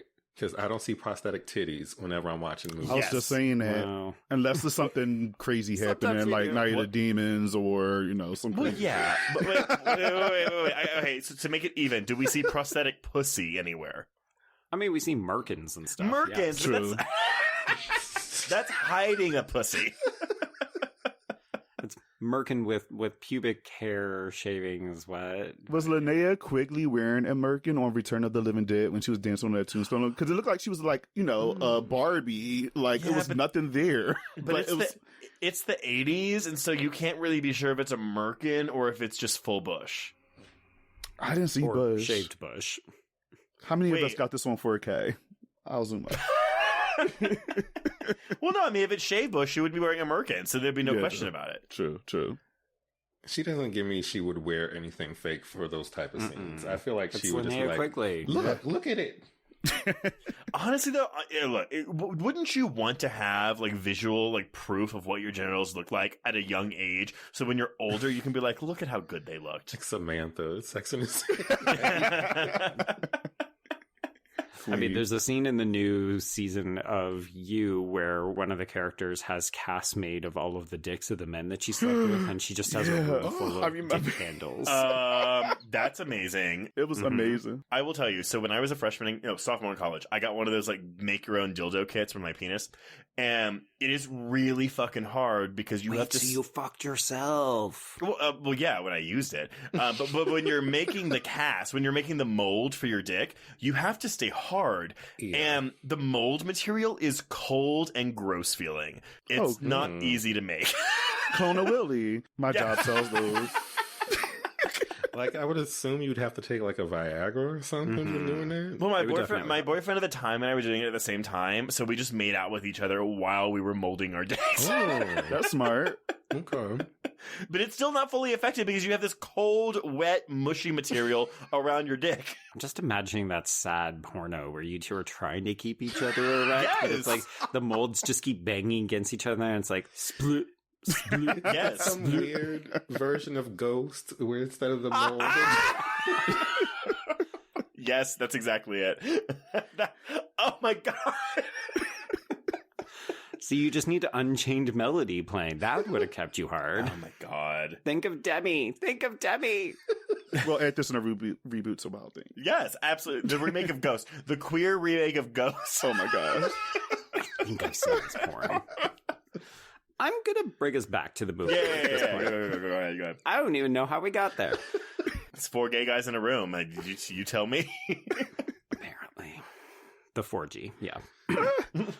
So, Susie is lured to Stoner's Beach by both Kelly and eventually Sam, it's revealed, and then she is murdered with a champagne bottle, and I do love that slow motion splash of blood across the screen. So this is when I'll pull in my one other quote from Miss Bilson's article that's in this Blu-ray, but it says, further viewings reveal plot holes and implausibility. There's an out-of-focus shot from Susie's point of view just prior to her supposed murder, indicating that she is drunk and vulnerable. In the reveal during the end credits, though, we're led to believe that she was sober enough to almost immediately join with Sam in faking her own death. There's no one else in the frame, so who is the out-of-focus shot supposed to fool? Us. Yeah, with a sinking feeling, we realize it's us. Susie has been conspiring with the film itself to pull the wool over our eyes. In the preposterous thriller, the ultimate fall guy is not one of the characters, but the audience. And again, you can't, this is the one part of the movie I'm like, yeah, that is a cheat. To insert that shot in there is a cheat, but it doesn't bother me because the movie's so fucking playful about it that I don't really care. Yeah. I will say this is probably the only scene where I feel like I probably should have watched this whole movie when it came out, because I'm trained now. If I don't see a body, I don't believe they did. Oh, yeah. So when he just came out holding the bottle with blood, I was like, I don't buy it. She's in it. Something's wrong. Same. I mean, I do believe that they wrapped her up in this tarp and then put her body out, and then she just like unwrapped herself and like crawled to shore. She's got a fake not breathing though, but she's probably like, well, Kelly's a fucking idiot, so she'll believe if I just sit here and breathe like full out, she'll still think I'm dead. She's like, how do I use my 200 IQ to get out of this? Oh, I know. I'll just fake not breathing because Kelly's too dumb. He missed an opportunity. They could have used the body that came up on shore and pretended that was her body. Exactly. So later on, Ray goes to speak to Kelly at her house, but she won't speak to him. She just sprays him with her own version of a wet t-shirt contest. And then he and Perez learn from Ruby that Susie has disappeared. So he gets Jimmy to take him to Stoner's Beach, and this is where they discover the blood and a couple of teeth. But D.A. Hunter is not convinced, and even though he thinks there might be something suspicious, he wants to wait on the blood type, and he warns Ray off the case. Like, you should not be doing this. There is a sort of cheaty moment where Ray more or less spells out his motivation. He tells Jimmy, hey, don't trust people when they tell you who they are or what they are, because people are often not what they appear. And you're like, Right. okay, Ray, you're talking about yourself. But he is worried, quote unquote, that Kelly is next. So he asks Perez to keep an eye on Sam at the motel. So she goes, she's basically stalking voyeuristically Sam, and then he sees her because she's a shit job at this. So he invites her inside, he gives her Kelly's file, and he plants this seed that Kelly was in a lesbian relationship with another girl at school, and that it might have gotten violent because she's threatened to kill people before. Man. They nearly kiss.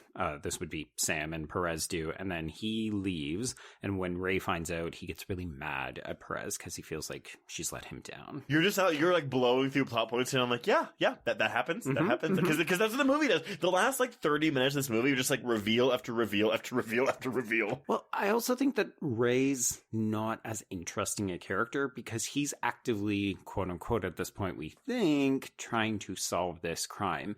But he's not dodgy like Sam is, and he's not Right. fun like the girls are. So this becomes a little bit more of a film noir where we're just following a man who's maybe in over his head, and he's not really up to any good. I think that comes with the territory, though, of him being a cop who is just, it makes him immediately less interesting than everyone else. Yeah.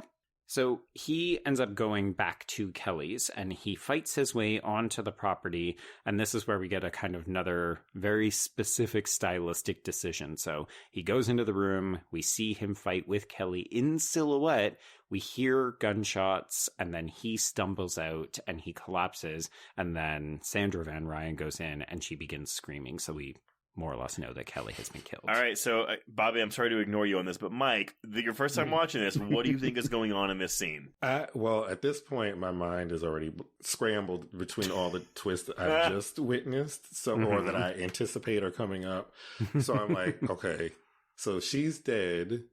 He came out. I thought something was wrong with him at this point. I wasn't right, but I didn't know to what extent, because I think I heard, "Why are you here?" or some shit like that. And she said, and that sounds odd. It's because the way it's because she runs, she's like, "What are you doing here?" As if she does know that he might have a reason to be there, but we get, the silhouette of them fighting through the door, but then they move away, and we just hear the gunshots and hear him get hurt.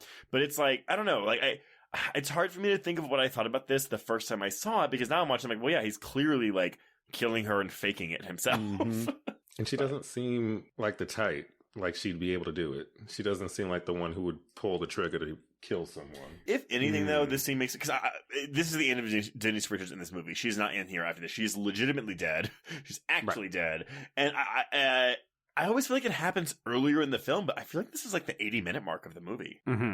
We're nearer the end than you realize, because after this, it's just the kind of wrap-up stuff on the island. Right. But yeah, I mean, I remember thinking something about this doesn't quite sit right. Like, there was a reason that we don't see the action. Yep. And I anticipated that we would get some kind of clarification, but I remember being disappointed that they deprived us of that actual visual.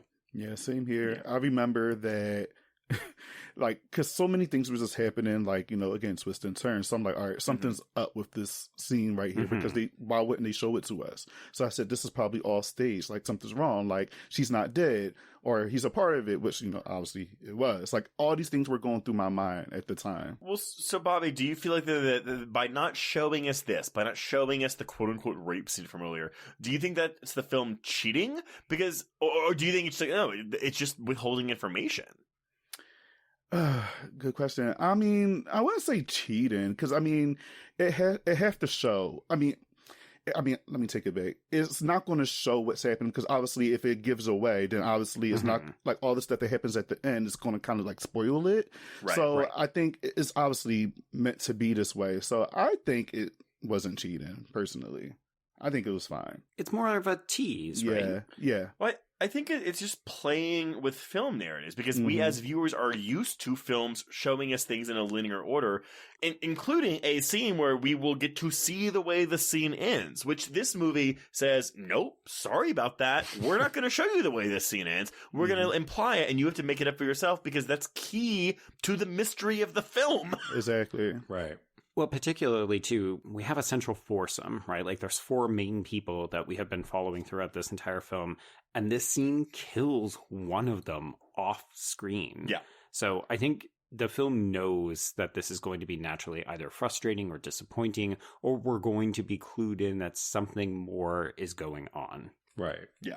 And lo and behold, something is, because we move into these final couple of scenes. So we're on an island. It's very beachy. Sam is looking great. And then he walks into his cabin. And lo and behold, there's Ray in the shower. Well, what is the phrase? It's Kevin Bacon's bacon, which is really gross. I don't like that. Big bacon, little bacon. Yeah, it's Ray with his little gator dangling about. It wasn't that bad though. I mean, It's a good dick. Oh, it's a really good dick. Good for Kevin Bacon. I mean, better for Kyra Sedgwick, but sure. Oh my god. Also, you talking about like amazing Hollywood couples. Like, I feel like people always go to, well, maybe not anymore, Will Smith and Jada Pinkett Smith, but Kevin Bacon and Kyra Sedgwick, like, they are the Hollywood power couple because they're quiet about it. I feel like that's one of the things I appreciate about celebrities who sort of keep their private lives a little bit private. They clearly love each other. It's, for me, it's them and Goldie Hawn and Kurt Russell. Oh yeah. Just like together forever. So good together, doing their own thing creatively, but also very supportive. I will add, they're newer, but I will add Emily Blunt and John Krasinski to that mix. I don't know any couples now that you guys bring this up. I know. I'm like trying to think of some off the top of my head. What kind of gays are y'all? I mean, we could do SMG and Freddie Prinze. Oh yeah, that's a good one. Oh, yeah. They've been going strong forever. Good one. I mean, we could do Kirsten Bell and Dak Shepard, but yes, no, they have a really good look. I've listened to his. Cute. I just don't like him. You should listen to his podcast. His podcast is actually really, really, really good, and hearing him like be very candid about his road to recovery is very endearing. Okay. Listeners, tell us your favorite celebrity couples and why you like them. And then vote dick or cock. We really want to know. Oh my or gosh. bacon. No, that's Or bacon or bacon. Yeah. Oh, Christine Taylor and Ben Stiller. Oh, yeah, they've been together forever. Well, and they separated during the before the pandemic, and then the pandemic brought them back together. One good thing to come out of the pandemic. Anyway, okay, go ahead. Okay. So the men head out on this 60-foot sailboat, and Ray gets his after a rather prolonged sequence. So we end up hitting him overboard. He climbs back up, and then just when we think he's going to get the jump on Sam, this is when he gets double harpooned by Susie. And the biggest question anyone has is, what the fuck is up with this wig? that wig. Oh my gosh. It's What? atrocious. What? I mean, here's the thing. The wig actually looks like natural. It doesn't look like a wig. Oh, Trace. Yeah, Trace, you tried it with You that are one. so Yeah. wrong. Really? It looks like a piece of shit wig. Yeah. Oh god, yeah. I'm not good at spotting wigs. I'm sorry, y'all. It looked natural, but it looks like a bad hairstyle to me. It was given very much like It's giving mom energy, isn't it? mom energy and Christy Swanson and Flowers in the Attic when she got her hair chopped off. Yes. It was given very much that. A mess. Oh my god. I will say, I don't think the color is necessarily terrible on Neve Campbell. Oh yeah, I like her a lot.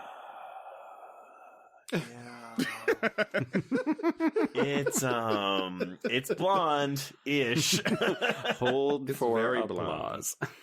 Oh, Yeah. Okay, God. what about this versus Gail's hair in Scream 3? Which one are we leaning Which one's towards? better? Oh, here's the thing. Gail's hair in Scream 3 is not good, Mm-hmm. but it looks more well, because it is natural. That's actually her hair. Right. So I'm going to say Gail's hair in Scream 3. I mean, you can be wrong. It's fine. How about this? They're both bad. It's a race to the bottom. Nevertheless, Neve Campbell is winning. She's winning in this movie. Also, she may have a no nudity clause, but we see her in a bikini on this 60-foot sailboat, and the body be banging. I'm saying, are you like a middle school kid? Like, I can't watch porn, but I can look at swimsuit pictures. Yay! You're talking to the person who realized that he was gay in part because he looked at underwear catalogs from like Sears and the. I understand. Okay, it's not the underwear. Wait. It's not the underwear catalog. It's the underwear aisle of a Foley's or a Macy's or whatever, because all the underwear bags have the bulge pictures on them. Mm-hmm. God, no! I can't risk being caught looking in underwear aisles. Oh my god, I was like 13, walking around these underwear aisles hard as a fucking rock. And then your religious mother is like, my sweet straight boy. No, then I went to the changing rooms and I masturbated on the floor. Oh my. And didn't clean it up? No, I didn't clean it. I stepped on it, so I smeared it into the carpet. Ew. You're nasty. I was 13. The trick is to go to the public library. Not to jerk off, but on the books? You go to the men's health magazines area. The magazines, and it looks like, okay, I'm just looking up ways to work out or some bullshit. But in really you're just looking at Wait, but you're not going to jerk off? You're just going to stare at it and be like... Not there. So you look at this stuff, and then you somehow make it all the way home so you can jerk off there? What madness is this? Well, I live around the corner, so that wasn't an issue. Oh, okay. It's about remembering. It's studying. It's taking everything in. This was in the beginning. I, of course, graduated to other stuff. Oh my God. And then Mike plays Hide the Bulge in the library. Mm-hmm. The covers of romance novels as well. I would look at some of those. Oh, God. I think What- Fabio Men, though. What is one of the most non-porn things that I've ever gotten? Super Smash Brothers Melee. The characters of Roy and Marth, from whatever game they were from. Those games, you could pause it and zoom in on your character, and they wore tights, so they had bulges. Pixel bulges. And so I would get aroused pausing my Super Smash Brothers game to look at the bulges on these video game characters. God, this is what religious oppression does to our vulnerable teenage gays. This is very true. We're running around libraries looking at physique magazines and coming in change rooms after walking the underwear aisle. These are tragic stories. Oh my god. I'm so sorry, y'all. Because you don't have a good story? Do you have a good story for us? No, I mean, I know where y'all coming from, 100%. Even to this day, if I see a nice looking guy and the bulge is there, I'll look, But I had friends that would actually have porn magazines and stuff like that, and they would just give them to me. I mean, I got caught, but Wait, they were women magazines though, right? No, it was literally porn magazines, fucking between men and women on there. Yeah. It was literally that. And my dumb ass hid it underneath my bed in a shoebox with all my action figures on top of it. And my grandfather pulled me to the side. He was like, yeah, so your mother found this, and your grandfather? Yeah, because she couldn't talk to me. So she's like, I'm a, fine. Wait, did you have a father to talk to you? No. So it was my grandfather. Yeah, my father was in my life. But rightfully so. But anyway, it was fine. I would rather him than her. So, yeah. Well, what did you say? I like dick. That's why I was looking at it was a straight one, so I got away with it. Yeah, okay. It wasn't a gay mag. So. I have one to beat you. So I used to keep a washcloth. I had a trundle bed. I had my little twin bed and the trundle bed under it. And I would keep my washcloth, aka cum rag, under the mattress of the trundle bed. And I found out when I was in my 20s that my mother found that your rag. mom knew. Oh, she knew. And my dad told me, and I was like, Dad, I really wish you wouldn't have told me that. Yeah. I mean, I'm willing to bet your mom wished she hadn't more. Yes!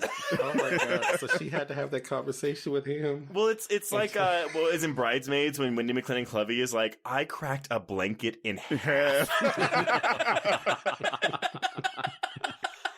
Oh boy. I would also like to state for the record that every time we overshare on this podcast, an angel gets its wings. So congratulations to the 500 new angels as a result of this episode. Anyway, okay, that's it. Back to the movie. So Ray is dead, and this is where we start to get Perez putting the pieces together. She goes back to Ruby. She gets the skinny on Ray. Apparently, he was fucking some girl in the Glades. He ended up killing Davy because Davy was jealous or looking out for her. No. Because Davy walked in on Ray slapping this girl around because it's implied that she was a sex worker, not just a girl. Right. Okay. And so, he walked in on her, Ray slapping him around, and killed the kid, but Susie saw this, which is why he busted her and sent her to the correctional facility for 6 months. Yeah. So that's why they had such a negative relationship to one another, and also presumably why Susie, in part, set this plan in motion. Yeah. So we go back to the boat, and this is where Susie poisons Sam's drink, and then she knocks him overboard. I do love the point of view shot of the piece of the sailboat hitting him in the face. Oh, yeah, it's great. So we go to black, and then we come back to the Glades. This is when, folks, if you have not watched this extended cut, this is the weird revelatory moment. So Perez learns that Susie is actually Sandra Van Ryan's half-sister, and therefore she is Kelly's aunt. This, like, it changes a lot of things about the relationships. It's an incest movie. Yeah. Like, I had thought I had seen this unrated cut before, but I have never seen this scene before. And I don't know if I like it. Wait, question. Does Susie and do they know this? Well, that's the question. I think we're led to believe that Ruby has not told Susie about the nature of her relationship, because Perez at one point says, like, oh, so you're not even related to her. And Ruby says, well, I've raised her like she was my granddaughter. Yeah, but I think that Susie is smart enough where she would have figured this shit out. Yeah. Ugh. Which means she willingly went along with incest so that she could get all of this money and a 60-foot sailboat. I mean, she put a lot of time into this plan, I guess. I guess, but that's why I asked earlier, is like, do you think that Susie actually cares about Kelly? Because whenever Susie's about to kill Duquette, Sam is like, sorry, man, you shouldn't have killed Kelly. And that other kid, what was his name? Davy. So it's a thing where I'm like, I wonder if Susie did care about Kelly, because it does not seem like Duquette killing Kelly was part of the plan. Oh, no. I don't think so. Ray is a loose cannon, and he started to go off on his own, so he was probably always going to die. But I guess Kelly doesn't know that Susie was in on the plan with Sam, so as far as Susie is aware, Kelly was okay killing her with Sam. I mean, she was a bit of a stupid bitch. Also, Ray, how stupid can you be? This man has double-crossed how many people, and you are just listening to him on his boat do all these things? Right. That's why I think, though, them being in a gay relationship would make the film better, because it's that's why he would believe that. Yeah. Also, I feel like, not to double back or anything, but just talking about that shower scene, the way that they are so casual, when Sam walks in and Ray's just in the shower, this is not a public change room where you might expect nudity. It's like, you have discovered another man in your cabana showering. He is dong out, and you're just having a conversation like, here, have a towel. That implies a level of intimacy that it's either like, these men are so comfortable with one another, or they have been fucking. Because normally when you watch movies like this, if somebody was to be surprised and they're supposed to be straight, like Sam would probably be covering his face, or like, oh damn man, come on, like I don't want to see like, that. Put that dick away. Yeah, put that away. But no, like he was just like, oh, here's a towel, and just like they were just casually having a conversation, like this is the norm. So I agree. I think I need to see this with a straight man or a few to see how they react to that scene, because I do feel like they do things that they don't really find homoerotic, but I'm watching like, But that's what I was going to comment on that too, because I mean, like, look at any like fucking sports team. They're around each other naked in the showers all the time, and they're casual. No, but that's like a camaraderie thing. Like, but they grab each other's asses. That's like slapping each other's asses. Them. Like that's about team bonding. Hashtag no homo. No, this to me, like, the straightest reading that I could give this is that he mistook Kevin Bacon's dick for like like a shower peg or something. Where A he's like, I'll shower just put the towel on it. Let me just bend over really quick. He didn't eat all day, so he's ready. Exactly. Yeah. He didn't go to Boston Market earlier in the day. But yeah, so like the last bit of this movie, I mean, sorry, before we get to the end of the movie, it's just, yep, Perez learns that Susie's IQ is super high. She could do whatever the fuck she wanted. And then we have this shot of Neve Campbell on the boat, and then boom, cut to the end. Yeah, because it's not just white dudes who can sail a sailboat. It's also white trash ladies in bad wigs. I love that she played up to her strengths, which other people would assume are weaknesses. Like they assume she's poor, so she doesn't really have knowledge of how to sail a boat, which she lied right to his face immediately. It's like, I can't kill you. I wouldn't be able to get to shore if I did that. And then look at her driving this damn boat. And she also knew she could use her femininity in a way. Oh yeah, and try to and kind of use that to her advantage. But that's why, I mean, I guess I said Susie's the hero of the movie, but I guess, do y'all find her a sympathetic or empathetic character? No.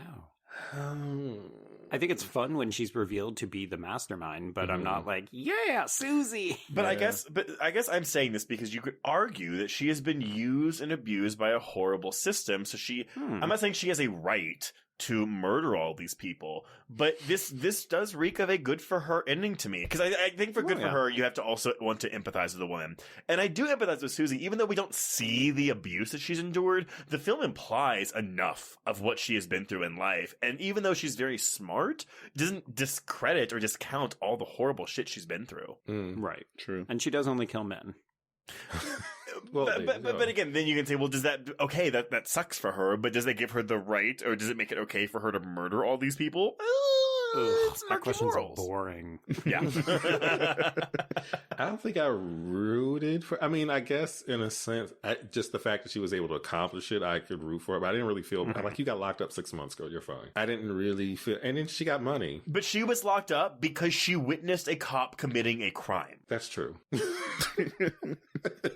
I mean, this movie says ACAB. That's all we're saying. Maybe because it was introduced so late in the movie, it's not even like I had time to process that that was fake or framed her. Well, you watch this about 15 more times, and you come back and you tell us what you think. Yeah, Mike, you've got nothing better to do. Watch this movie a dozen more times. You don't have your own podcast to coordinate or anything. We'll regroup in 15 years. So that is the end of the film proper, and the credits begin to roll, and the music is doing its, gator chic thing. And then the movie continues because we have all these end credit scenes. So some of them are in the theatrical cut, a couple of them are additional ones, but we're going to run through them. So first one, extended, we have Kelly coming on to Sam in a bar. He's surprised to see her, and she's like, hey, I've got this baggie of Coke. Hello, new best friend. Would you like to go to the toilet so we can do said Coke, and maybe Trace can grind cum into the floor? Well, he doesn't even go to the bathroom. She just sticks her nail in this bag and gives it to him. He's like, yeah, sure, might as well. Like, at the bar, it is very public. Yeah. No one gives a shit. Well, no, because we're swamp trash area, right? Like, I had the name of the bar that he goes to earlier, and it is like some kind of fish dump emporium thing, and you're just like, oh, wow, rusty anchor. It's like even more lowbrow than that. Yeah. Okay, second scene. Susie visits Sam, and she presents him with blackmail photos of the previous time that he was out there fucking Kelly. And she's like, yeah, I basically got you in a compromising position. You're going to do what I want. Yep. So part of that is the third scene, which is her setting up Sam to make a new friend of Ray, who is seen going into a different dive bar, or maybe the same one, who knows. But yeah, it's implied that the reason these two men would first come together is because Susie orchestrated it. The next one I think is the most inconsequential, but it does come back to what you mentioned, Trace, about how Susie and Kelly read the line differently. So we see Sam and Kelly fucking, and she wants him to say that he loves her, and he's like, say the fucking line right. So she's like, no man can make me come. I do agree that it's inconsequential. However, this is chronologically right. It's during the quote-unquote rape scene in question. So at least we're seeing that they were fucking. It just wasn't rape, even though we knew that already. Right. Mm-hmm. The next scene is Susie pulling out her own tooth when Sam has what I call performance issues. Oh, I don't think I could do this to myself, y'all. Like, I don't care how drunk I was. Like, I could not pull myself It's like a out. saw trap. Ugh. Yeah. Yeah. Even just the way she describes it, she's like, if you put too much pressure on it, you'll crush it. But also, it's like, okay, so because by the end of the film, she has her teeth back. So she went to the dentist and got her teeth fixed. But did she make a fake identity for herself? Because she's dead. So I'm thinking about it too much. I mean, she probably knows people and or she may even be able to do it herself. But yeah, I assume she just went out and got some veneers. Oh, wait, I'm sorry. A veneer? No, she has an implant. A veneer is on top of an existing tooth. Oh, yeah. She did the whole teeth. Like, she just got them all done. Ugh. Pearly whites. Yeah, well, she needed that money to pay for all of that, so... Right? She was like, aside from the boat and my fucking teeth and this fake identity for this bad hair bitch, I ain't got no money left. I'm going to have to pull a con. She's like $500. She's like, yay, I made it big. Yay. Actually, secret ending to this movie. Then she meets up with Sigourney Weaver's from Heartbreakers and revealed that she's actually Jennifer Love Hewitt's sister. Oh my God. I need Sigourney Weaver to play another bitch role before she dies. Like, seriously. My God, how dare you suggest she will ever die? She's in her 70s, man. You never know. She's in her 70s? Yeah. The worst thing is that she's going to die making all these fucking Avatar movies, which I don't even mind, but it's like locking her up, and then she's maybe going to pass, and we're not going to get any other performance. But she is genuinely one of the best parts of that Avatar sequel. Oh, sure. Yeah. Yeah. I need her to bring back the character from Copycat for at least one more movie. Oh, my God. Copycat 2, copied again. You were the worst with subtitles. I'm really bad at it. It's on the fly, man. I got to think about this shit. Anyway, so we have like 2 more scenes. We got 2 more, yeah. So the next one is where we actually get to see what happened between Ray and Kelly in their altercation. So we basically see that he just beats the shit out of her, kills her, and then he shoots himself in the arm. Mm-hmm. It's... I don't know. I don't want to say it's undignified. I will confess, I think that Kelly is my least favorite character of the 4 because she just doesn't get to do as much as the other people. Yeah. But this is such an unglorified way to kill this character. I always feel terrible for Kelly. I do too. But again, I think Richard is really good in the role, but the problem is, that Kelly is the least... not important part of this entire plan, but she's the least involved. She knows the least out of this entire plan. Yeah, she's in love with Mr. Lombardo, and she thinks that they're gonna like run away and be together. And then everybody else has plans on plans on plans atop of that. Exactly. Ugh. Oh my God, it's like Big Brother. There's the really strategic people, and then there are the people that are just along for the ride, and they like someone, and then they just get taken out. That's There you exactly go. what it is. That's actually how Susie makes more money. She just goes on reality TV and wins. So the final scene is actually the only scene that isn't a flashback of this end credit sequence. It actually takes place in the present, and it's still on this island. Now she's vacationing, Susie is, and Ken arrives to drop off a briefcase full of money, and he advises her to be good. Good for her. Mm-hmm. She did it. She got away with the money. She got it. But also, again, because to prove she's not a horrible person, she does leave $1 million to Ruby and Walter. Right. So, it's good. Sure. Okay. Y'all are horrible. She deserves this money. I don't want to think of anyone in this movie being likable just because I think it makes it better if I hate everybody. Well, I think, is any person really likable in the real world? Who can say? More boring questions. But yeah, that is Wild Things. So, Mike and Bobby, as the guests of honor, what are your final thoughts on Wild Things? Crazy ride. Definitely need to watch. I'm going to rewatch this. I don't know when, but I'll Today? definitely be Tomorrow? rewatching it. At least once a year for the next 15. Doable. I love a movie where I don't know what's going to happen. And then about halfway through, because I think, well, let me just speak for myself. I thought I knew what was going on at first. Right. And then they just threw me for a loop halfway through. So at that point, I was even more engaged. So I would say it's very entertaining. You should check it out. Just in regards to those end credit scenes, I appreciate the fact that this was like really quickly showing me what actually happened versus like the Knives Out movies, which I do like. But half the movie is like, let's show you the other side of what happened and take up an hour. Like this did all of that in like a few minutes. Right. Mike, I need you to watch a movie called I See You with Helen Hunt and let me know if you feel the same way about that narrative trick. Okay. Also, it's a good movie. Good movie, but it's a movie where the first half is showing you a movie, and then basically at the midway point, the movie rewinds and shows you the exact same movie from a different perspective. Okay. It's interesting. I'll add it to the list. Anyway. But Bobby? Pretty much what Mike said. Like, again, even though I've seen this before, like, I forgot a lot of things, and just watching this, like, now as, you know, an adult and just seeing how campy it is, it was a fun ride. I do want to show this to other people just to see their their perspective on it and their experience with this film. I'm gonna show my partner first because I feel like he would be into it, so that's gonna be the first step. But I was also telling Mike that it kind of also reminded me of Clue. Yeah, no, I can just see a that. little bit at the end, but it wasn't as long. Like Mike mentioned, where you're like, "Oh, well, this could have happened, or this happened this way, or this way actually happened." Like, well, that's 3 different endings. Yeah, true.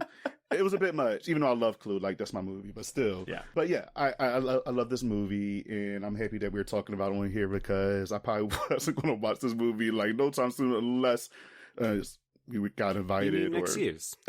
Yeah. I mean, I will say this though, like, as someone, Joe and I have both seen this movie again several times. This is a movie where every time I rewatch it, I love it even more because when you watch the puzzle at play, and especially with the script and the director, like, watching them play the audience is so fun when you're already in on the joke. Yeah, I imagine when I go back, it'll be like watching The Sixth Sense for the second time. You're just picking up all the clues, and I think the other thing is that this film, it knows exactly what it is, and it's so clearly having fun.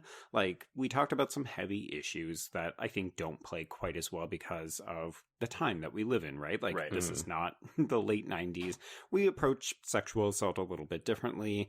Even then, I think it was a little bit glib. It was doing it primarily for entertainment purposes. But aside from that, there's so much about this movie that is just like joyous and fucked up and campy and fun. And all of these performers are having a really good time with it. And I think that really, like, we feel that as an audience when we're watching it. We're in on the fun. And it's such a wild ride. Agreed. And I can't believe we went the entire episode without mentioning this, but the influence of Wild Things, because in the one season wonder Sarah Michelle Gellar show Ringer, they flat out pull a Wild Things by having Sarah Michelle Gellar's like stepdaughter accuse a teacher who is played by someone. It's Logan from Veronica Mars. Her stepdaughter accusing him of rape when in fact it's literally a Wild Things where she's in cahoots with him. They planned it all with one of the other girls and they have threesomes. Oh my God. I haven't seen Ringer in so long. I used to love that show. I'm so mad it got canceled. It's so good, man. Yeah. It's so good. But literally watching it, my husband and I were watching it, we were like, oh, they're doing Wild Things. And here's the thing. We know that Eric Carmelo would have watched Wild Things, so we know that he knows, and that's why he's doing 100%. But anyway, okay, yes, Wild Things, amazing movie. If you've made it through this entire podcast and haven't seen it, sorry, that sucks for you, but go watch Wild Things. Well, before we announce what we're covering next week, Mike and Bobby, let everyone know, where can they find you on social media? You can find us on People Under the Scares podcast on Spotify, Apple Podcasts. Make sure you rate us 5 stars. You know, you did great. You know, we like to do a good job, so hopefully you guys love it. Bobby Torrez with a Z, not an S, on Twitter, Instagram. Bobby Likes to Spook on YouTube. You can find Mike Thackeray Banks 86 also on Instagram and Twitter. Yeah, People _ Scares on our Twitter as well, and Instagram. We talk a lot of shit, have a good time, talk hard. Yeah, That's where you can find us. Good Lord. It'll all be in the show notes, y'all. Yeah, it's all there. It's all there. We like to keep busy. I don't know what was more confusing, what you just said or Joe's, like, whatever that plot of Neve Campbell's book was. I was talking about French literature in which the word "come" would have been spelled C-O-M-E.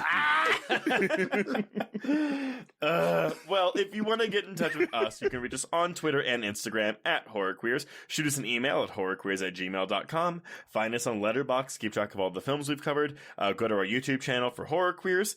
If you want to chat with other listeners, please join our Facebook Horror Queers group. If you have a moment, please rate and review us on Apple Podcasts or Spotify. Much like Bobby and Mike, please give us 5 stars. That would really help us out. If you want even more content, please support the show by becoming a patron at patreon.com/horrorqueers. This month, we've got episodes on The Outwaters, HBO's adaptation of The Last of Us, 65, and of course, Scream 6, and our audio commentary will be on The Strangers Pray at Night.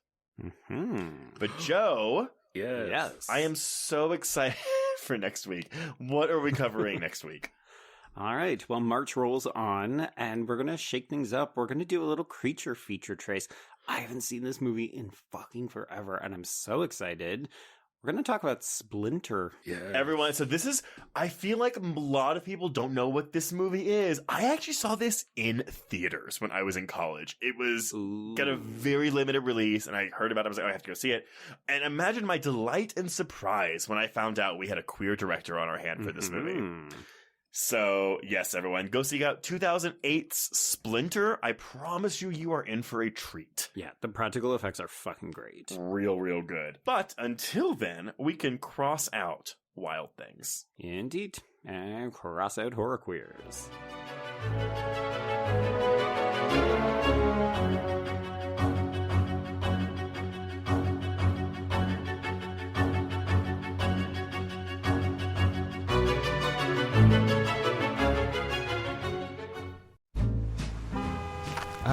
Atlas Avenue, a long stretch of road that encompasses everything the city of Kennett Heights has to offer. Neon lights, traffic, crime, the hustle and bustle of everyday life, and the craziest of characters. My office was above it all. My name is James Locke, and I'm a PI. Hello, Mr. J. How the hell you doing today? Good, Edith.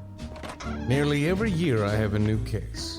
New people to meet, new clues to discover, and new problems to solve. But I do it the old-fashioned way. No technology. Nothing post-1950. Hell, I don't even listen to podcasts, but you should.